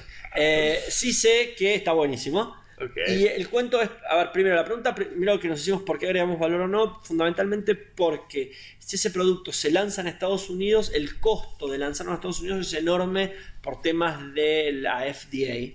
Las aprobaciones. Ahora, en América Latina probablemente sea más fácil de aprobar. Entonces nosotros, como tenemos equipos en Brasil y demás, y en Chile, que en Chile se hacen muchas pruebas médicas, nos pareció, esto está basado en México, nos pareció que era interesante la oportunidad para probarla y además que creíamos que podíamos agregar valor desde ese lado. Y además, en el mundo de ese tipo de cosas hay bastantes inversores que pueden seguir poniendo plata en las siguientes etapas de desarrollo hasta tanto ser invertido, si el producto es lo suficientemente innovador. Entonces, vos me decís, ¿qué pensás en inteligencia artificial? Buenísimo. Ahora, ¿es un negocio para mí? No lo sé. Claro, esa es la realidad. Claro. Yo hoy miro negocios donde me pueda pasar, que yo pueda entender de qué se trata, que pueda agregar valor y pueda entender que de acá a 6 años, 5 años, pueda vender esa empresa y valga una buena cantidad de plata. Y a veces cuando es un producto que todavía no tiene una aplicación de negocios puntual, me cuesta entenderlo. Claro. Entiendo. A mí lo que, digamos, me parte la cabeza en ese sentido es que básicamente va a cambiar mucho la forma de tomar decisiones cuando esto exista. Ya hoy en día lo hace, o sea, hay calculadoras predictivas, por decirlo de alguna manera, que te permiten decir, bueno, estoy yendo para acá, no, debería doblar. Pero creo que esto va a subir la escala. Mira, justo ahora el libro que estoy leyendo, que todavía no lo estoy leyendo estoy leyendo, es un libro que me encanta su formato, se llama Breaking the Chasm, que es un libro saltando la grieta, se llamará, sí. Que es un libro que se trata de la adopción de tecnología, de las curvas de adopción de tecnología, y un problema que yo venía viendo hace rato y acá en América Latina es muy fuerte, que tiene que ver la grieta entre los early adopters y el público en general. Es mayor en la América Latina, por lo que decís. Sí, es tremendamente mayor. Entonces, la historia que pasa con esto es que mi pregunta se pasa en cómo la tecnología del público en general adopta la inteligencia artificial, o cómo la inteligencia artificial se mete dentro del público en general, que es donde yo creo que están los grandes negocios en América Latina. nosotros cuando vemos, el otro día estábamos en Endeavor, cuando uno ve las compañías que dominan en América Latina el negocio tecnológico, son en su totalidad compañías que han logrado penetrar en el segmento de no los early adopters, sino los que vienen en la cola, los que vienen después. Sí, los que vienen después. No los laggards los últimos, pero los del medio, que son, ya me olvidé el nombre, pero son los que, la gente que usa tecnología, pero está en la clase media. Hablo de Mercado Libre, de Despegar, de Groupon, América Latina, que ha sido muy exitoso. Hablo de esas compañías en principio. Entonces, ¿cómo hago yo para venderle a esas compañías? ¿O cómo hago yo para vender tecnologías de punta a ese tipo de segmentos que todavía están muy lejos de adoptarlos? O por lo menos de adoptarlos conscientemente, que esa es otra historia. Pero digo, es una pregunta que yo me hago constantemente. Entonces, a mí mi preocupación más grande con los startups que tienen algo que está demasiado apuntando a la frontera de la tecnología es que el tiempo el tiempo que llegue a ser adoptados por los grandes mercados pueda ser demasiado largo y nos quedemos sin financiamiento en el medio. Porque tenés foco en Latinoamérica, fundamentalmente. Porque tengo foco en Latinoamérica. Claro. Exactamente. O sea, vos haces primero siempre todos los planes de tus compañías pasan por primero probar la idea, o sea, pasan por ir directamente a Latinoamérica como mercado potencial, o está la idea de ir a Depende, a veces está la idea, pero lo que pasa es que para nosotros, como lo hemos invertido, como lo hemos armado y demás, hace muchísimo más sentido América Latina. Mira. Porque de vuelta, tengo las oficinas acá, los socios allá, digamos, y el mercado americano creo que requiere otros skills que hoy no tenemos. A ver, lo que estoy contando es lo mismo que piensa Kasek como fondo grande, es lo mismo que piensa Quasar, o sea, no estoy hablando de algo muy extraño. A veces ocurre que uno encuentra oportunidades que no las puede dejar pasar y que tienen una mirada global. No sé, nosotros acabamos de poner algo de plata en Blue Smart, las valijas. Justo te iba a hablar de eso. Y es una compañía hecha para Estados Unidos, en Estados Unidos. Es el Apple de las valijas. Ahí vamos. Felicidades, me gusta el proyecto de Diego. Está buena. Pero la realidad es que son casos muy puntuales y no son lo normal. Es más, yo te digo, a mí cuando veo un emprendedor y me dice, Eduardo, necesito plata para irme a San Francisco a armar mi empresa, no me genera la mejor de las opiniones. Y no es porque no le crea, no es porque, no sé, pero creo que es muy caro, hay mucha competencia, no conocemos tanto el mercado, las probabilidades de fallar son muchísimo mayores allá que acá. ¿Así lo crees? Sí. A ver, esto viene de una experiencia mía de haber estado viviendo allá, sí, claro, y de gente con la que hablé. Lo que noto, y esto es una cuestión cultural, y vos me vas a decir si opinás igual, ¿no? Pero como que en Latinoamérica a la gente no le gusta pagar por las cosas. Y no hablamos de ningún segmento en particular, es generalizado. En cambio en Estados Unidos hay no solamente costumbre, sino una voluntad, porque hay una conciencia de que les dice, si vos le compras al otro, el otro crece y hace mejor lo que vos necesitas. Es posible, pero a ver, sí, es posible, pero hay muchos haciendo lo mismo. Entonces, pero hay más plata. ¿Entendés a lo que voy a decir? Hay más consumo, hay más plata. Sí, pero por ejemplo, pero es mucho más caro llegar a la gente. Entonces digo... ¿Que en Estados Unidos? En Estados Unidos es más caro llegar. No es más caro llegar, perdón. Si vamos a una cuestión puntual, el correo tiene unas tasas tan bajas. No, pero... Por ejemplo, pero digo que está hecho, las condiciones en Estados Unidos están dadas para que vos no... O sea, que llegar a la gente sea lo de menos y que la gente compre de la manera más rápida. Pero a ver, vamos a aclarar esto. A ver, a lo que voy es este el punto. Yo quiero hacer una app para... un programa para, no sé, para pagar, digamos, para pagar. cosas. La realidad es que, primero hay competencia, hay 20 tipos que vinieron antes que yo.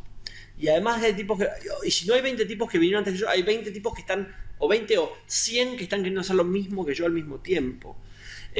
Y al mismo tiempo, todos bombardean a la gente con más o menos lo mismo al mismo tiempo y no estoy tan seguro que voy a ganar o que no. Entonces, y además, todos por ahí se conocen porque fueron a entornos parecidos, no voy a decir colegios, pero sí la universidad, la no sé qué sé yo.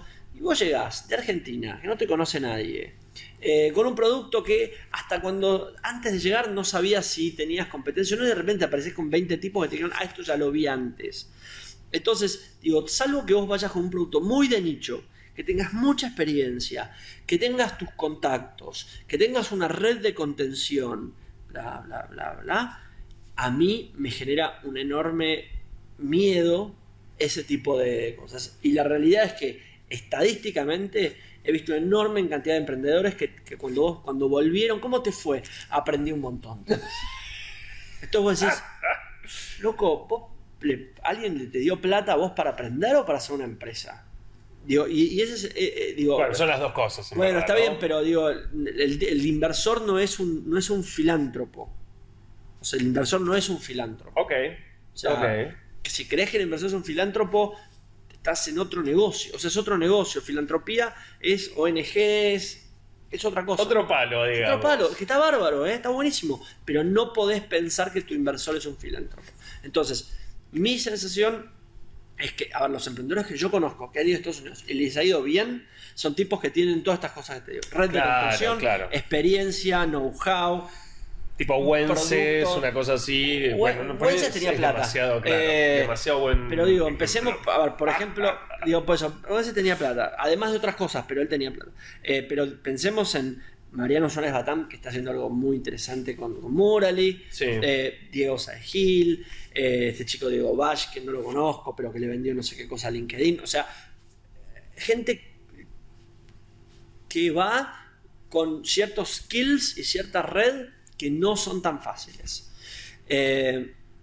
Entonces, mi sensación es, creo que en América Latina tenés un mercado mucho más fértil para hacer cosas. Vos decís, la gente no le gusta pagar. Es cierto. Pero hay una enorme cantidad de ejemplos donde la gente termina pagando. Tal vez no le gusta pagar de la misma manera que paga en Estados Unidos. Pero eso no quita... Voy a dar un ejemplo en Netflix. Netflix es un exitazo. Realmente, vos mirás los números de Netflix, no podés creer, y la gente paga. Acá decís, o decís Sí, en general.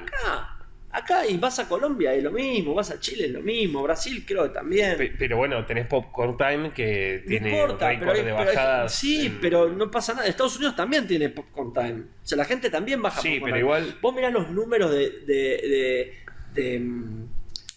Pirate Bay y la gente baja muchísimo pirata. Tal vez en una proporción un poco menor que la de acá. A eso voy, porque hay un riesgo allá conlleva un riesgo. Sí, hay un están riesgo. más cagados, ponele. Sí. Pero digo, yo creo que depende muchísimo del modelo de negocios. No creo que haya. Creo que uno tiene que entender el mercado. Y ahí es donde está la ventaja. Bueno. Digo, si vos entendés el mercado, entendés la región, entendés los players, entendés cómo piensa la gente, vas a encontrarle la manera. O sea, no esperes que... Mira, te doy un ejemplo interesante de una compañía que a mí me gusta mucho y que no es de acá, pero que sirve como para entender. En Brasil, para entrar a la universidad hay un examen que se llama el vestibular. Que es un examen que da todo el mundo. Ajá. Para, como en Estados Como Unidos, de en nivelación, SAT. claro. Sí. Y hay una compañía llamada Descomplica que se dedica a que la gente se prepare para el vestibular. Ahora, vos cuando ves el tema de los cursos online, por ejemplo, en general las empresas de acá no les va tan bien. No. Yo tuve la mía, Bueno, así que te puedo pero decir. no les va tan bien, los números no son tan buenos. Ahora bien, cuando vos te tenés que preparar para el vestibular y te doy cursos que te ayudan a eso, que es lo que te va a obligar a entrar de la facultad, y vos por ahí pagás unos mangos. Porque de eso depende que vos termines entrando o no a tal o cual universidad. Sí. Entonces, me parece que que este chico de Brasil que tiene esta empresa encontró la manera para poder cobrar cursos online que antes no se cobraban, porque al fin y al cabo él tiene la llave para poder dar ese examen que si no, no lo podés dar de otra, que no hay otra manera de hacerlo.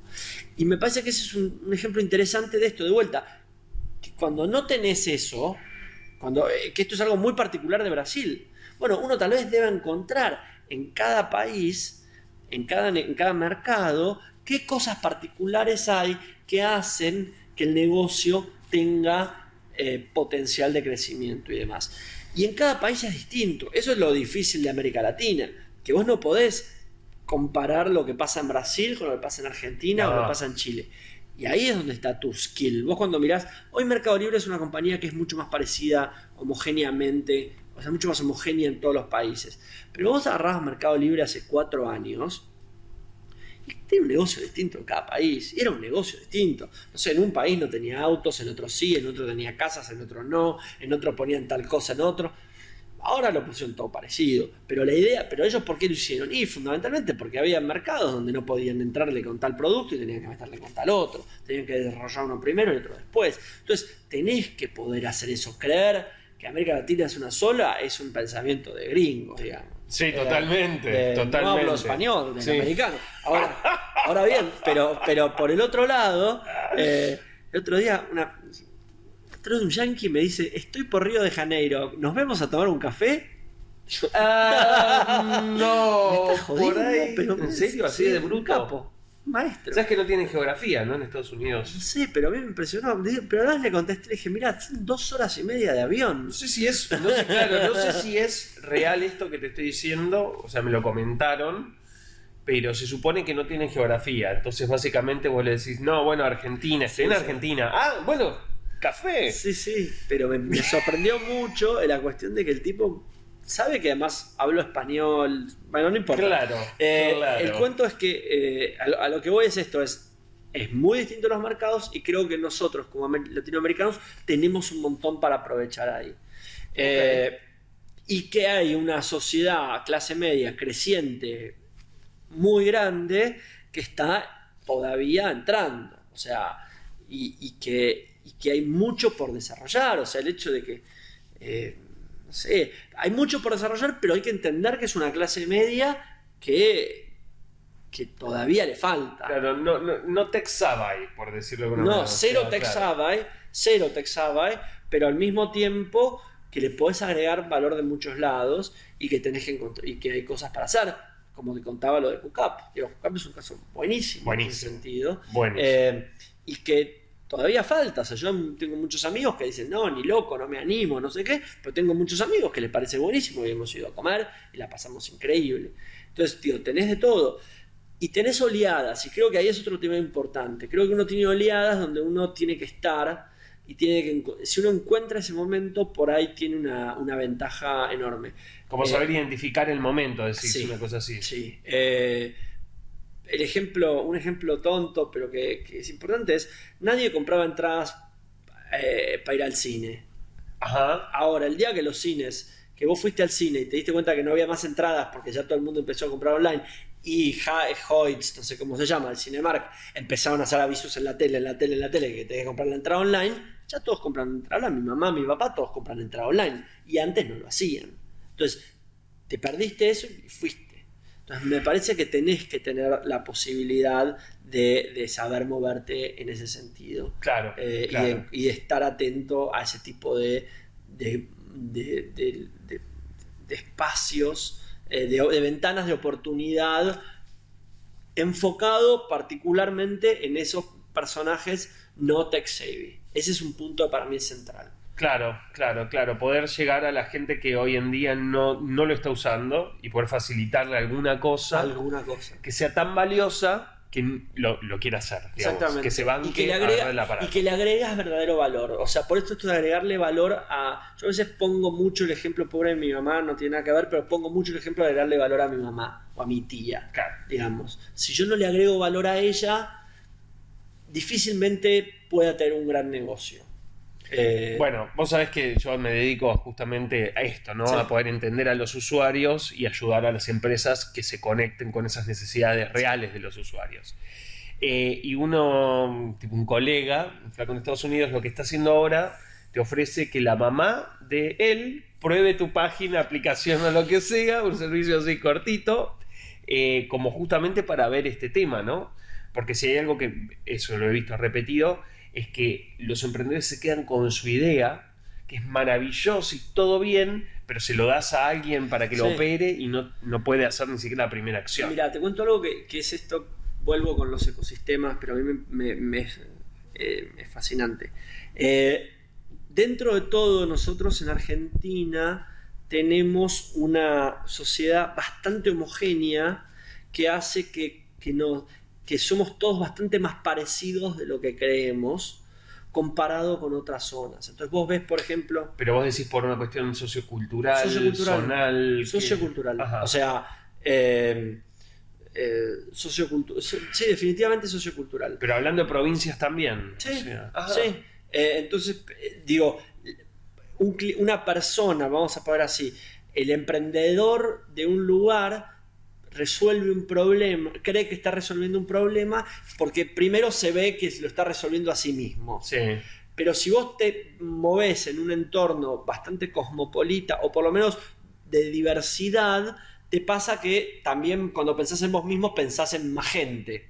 Ahora, si vos estás en un entorno social Tipo gueto. muy gueto, crees que estás resolviendo el problema de mucha gente que en verdad no lo estás haciendo. Y entonces creo que acá dentro de todo los emprendedores entienden bastante ese problema. O sea, yo acá no veo emprendedores que vengan con ideas demasiado... a veces parecía demasiado de avanzada, demasiado de la frontera del conocimiento, porque saben que eso no existe. O sea, eso es un mercado demasiado chico. Ahora, vos cuando te encontrás con un emprendedor, como te dijera, de demasiado clase alta, que vive, viste, de vacaciones Saint-Tropez, en Saint-Tropez y en invierno se va a Aspen, dice, todo el mundo va a esquiar. Obvio, es obvio. Oh, ¿viste es cuando obvio. vas a esquiar, te empieza el tipo y vos decís, bueno, sí, hace 10 años 10 que no voy. añitos, era así, era más joven. Digo, Claro, claro. entonces, ese tipo de cosas decís, no, flaco, hasta ahí, esa parte es donde decís, estás solo mirando las cosas desde tu ombligo, muy chiquito, y no alcanzan para nada. Pero en Estados Unidos funcionaría, Sí, por la cantidad del mercado. en Estados Unidos funciona, pero por otra cosa, que es algo que todavía tengo que probarlo, pero es una idea mía. A ver. En Estados Unidos, el mainstream de media está como, le copa mucho ese tema. Y como que lo muestra mucho.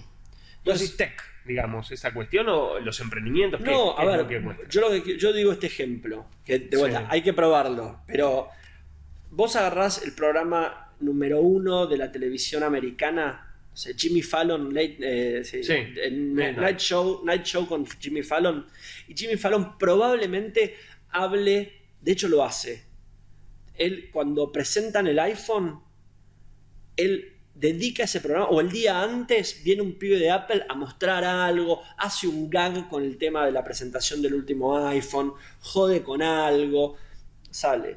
Vos sabés que en Tinelli nunca en tu puta vida vas a haber visto a alguien haciendo nada relacionado con el mundo online, internet, algo medianamente Nadie relaciona nuevo. con el ámbito de emprendedores, directamente. Ponele, además, pero No existe. hablemos del lado del consumo.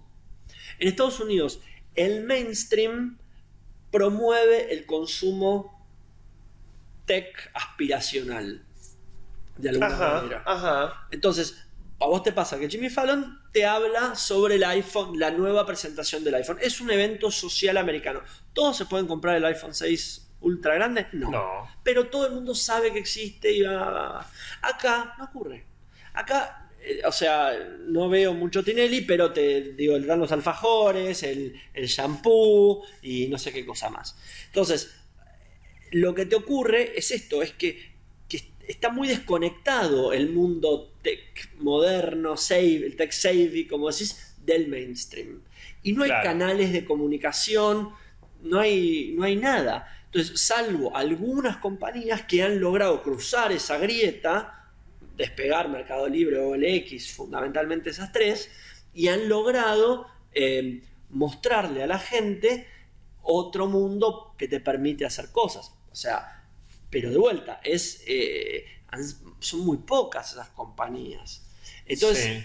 mi sensación es esta, vos tenés esa ventaja en Estados Unidos, en Europa también lo tenés, no voy a decirlo, pero los mercados desarrollados, donde el mainstream le habla a la gente tech savvy o a la gente, a los early adopters, y eso no suena raro para nadie. Todos saben que existe, hay una aspiracionalidad. Acá no hay una aspiracionalidad. O sea, acá vos le decís, a mí me pasó un cuento hace no ando mucho en taxi, pero Ok.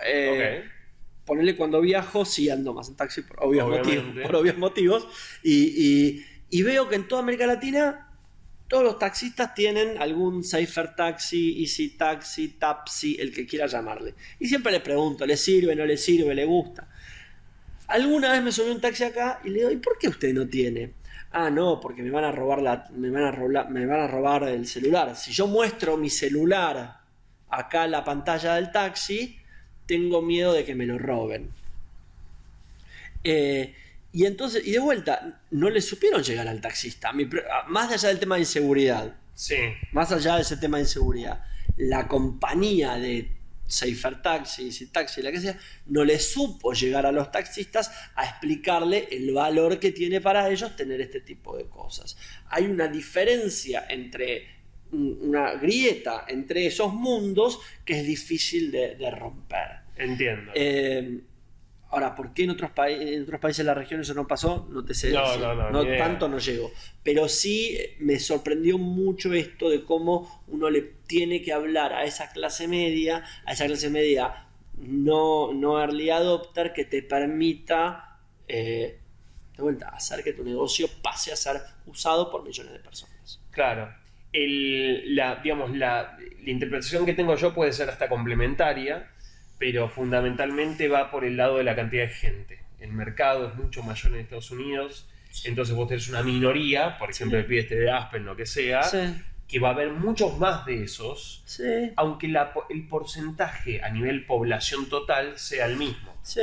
O sea, Puede vos decís, es pasar. el 2% de acá contra el 2% de Estados Unidos. En Estados Unidos te quintuplica la cantidad. Definitivamente, digo, por eso son mercados más interesantes los grandes, tal cual es en Brasil, tal cual es hasta te diría, hasta Colombia, acá, Argentina es un mercado grande, pero lo que pasa es que vos tenés casos donde no se cumple eso, en Israel no se cumple, en Uruguay no se cumple. ¿Qué es lo que no se cumple? Que el mercado grande es lo que hace emprendedores buenos. Uruguay tiene una... No, O sea, obviamente. Digo, pero vos podés resolver el problema del mercado si sabés irte a otros lados a vender y demás. Claro. Che, y respecto de Blue Smart, ¿cómo les está yendo? Porque, o sea, para mí fue maravillosa la campaña de venta que hicieron. De hecho, le escribí a Diego para decirle, wow, o sea, mandando mail a Sí. sus conocidos, haciéndolos participar de... Fue un poquito más complejo que eso. A ver, dale, tira. No, bueno, a ver, la semana pasada estuve con la gente que armó la campaña. La campaña se armó muy... La de Kickstarter, no puntualmente, o sea, todo alrededor de eso. Indiegogo. Fue hecha con Indiegogo, no con Kickstarter. Indiegogo. ¿Más recomendado Indiegogo? No tengo la menor idea, Ok. no puedo decir nada. Ok, continuemos. Entonces. Básicamente, no, los chicos trabajaron con una agencia de prensa que los ayudó enormemente a armar una campaña perfecta, digamos. Increíble. Y creo que lo que te demuestra es cómo uno tiene que actuar profesionalmente para esto. O sea, no alcanza con buena voluntad, digamos, alcanza con... No sé cuán caro o no costó esa campaña, no tengo la menor idea, pero sí sé que se hizo con una profesionalidad pocas veces vista, y ese es el resultado. Lo que contó Diego Sahil en Red Innova hace poco fue, y me lo contaron de vuelta la semana pasada, fue exactamente así, un enorme grado de profesionalismo a pesar de por ahí no haberla hecho con tantos recursos. O sea, digo, el video que hacen, lo hacen con 2 pesos con 50, pues son todos amigos, pero el director eligieron al amigo que además lo conozco desde que tiene 2 años, es un chico que es un excelente director publicitario, y se ocuparon de elegir al mejor para hacer ese tipo de cosas y ponerle un montón de esfuerzo. Plata, no plata, pasa por otro lado. Creo que la profesionalidad no solo alcanza no está relacionada con la guita, sino está relacionada con cómo hacer las cosas. Totalmente. A ver, mucho no sé que Bluesmart están el equipo trabajando en...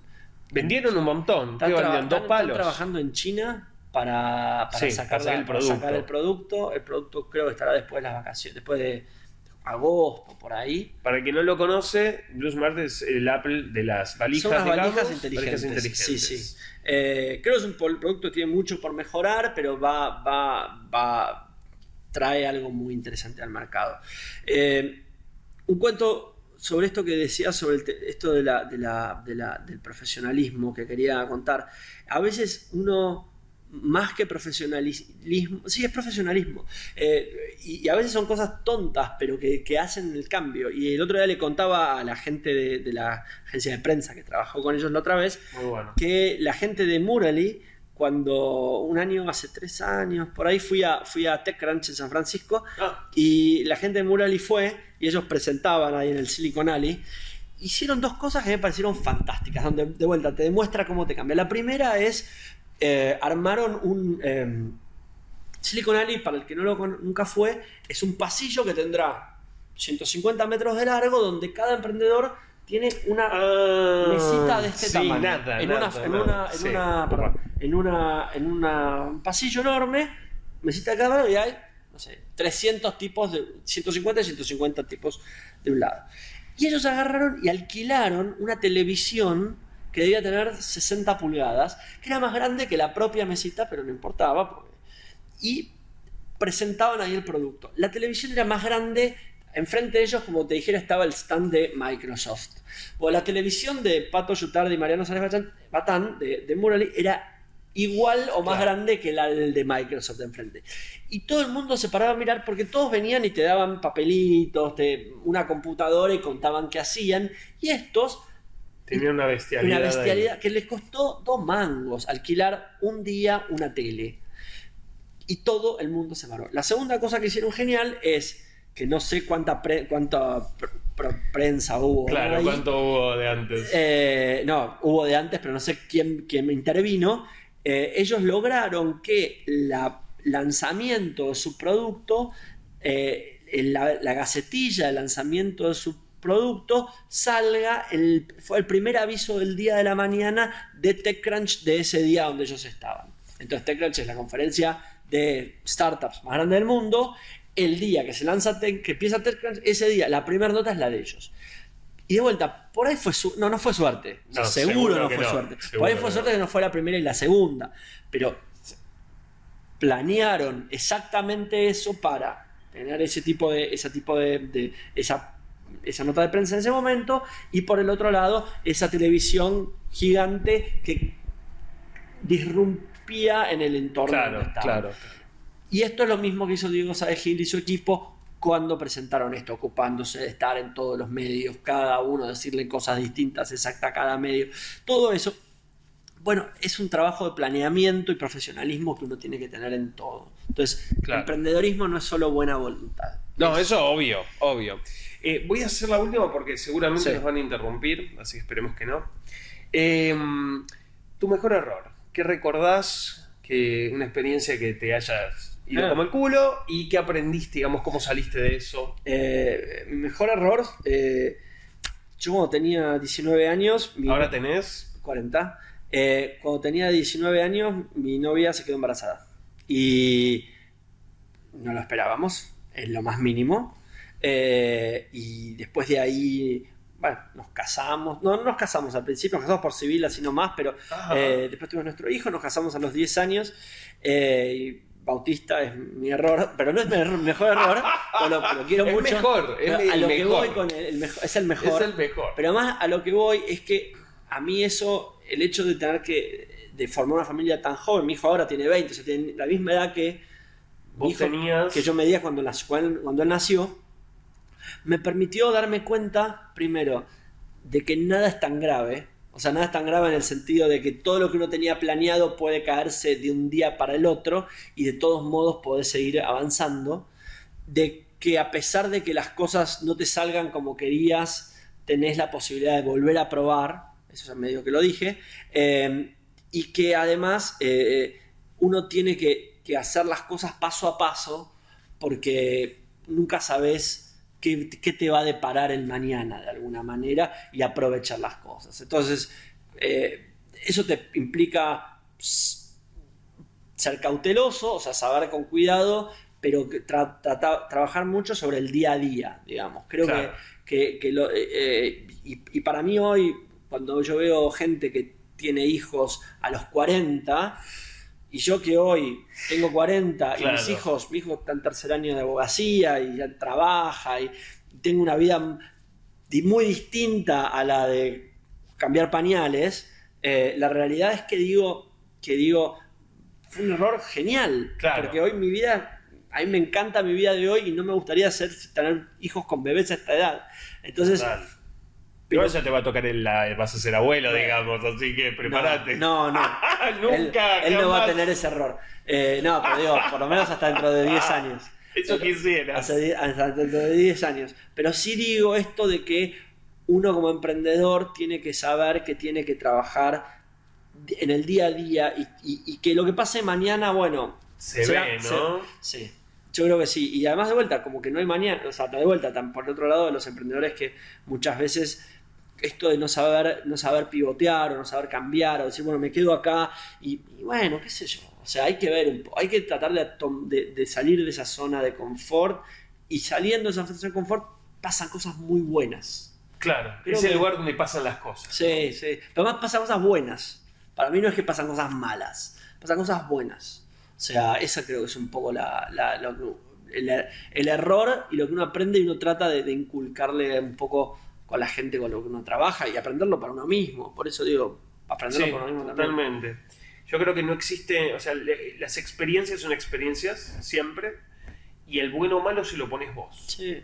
O sea, es simplemente una interpretación y en verdad eso es lo que nos hace libres como humanos, que podemos decir, esto fue un aprendizaje realmente y no fue lo peor que me pasó en la vida y cierro todo y nunca más saco a la calle. No, definitivamente. Y te digo, a ver, yo digo que son buenas porque para mí ya que haya experiencias está bueno. Lo que no está bueno es que no las haya. Exactamente, quedarse en la casa. Sí, si así estamos bien, digamos. Exacto. Y si así estamos bien, no sirve. Pempek, 1.000 millones de gracias, en serio. Muchas gracias por venir. Y bueno, seguramente una segunda visita. Cuando tengas Blue Smart a pleno, la vendas, venís a contar. No, eso sí, o de cualquier otra cosa. Bueno, muchas gracias, chef.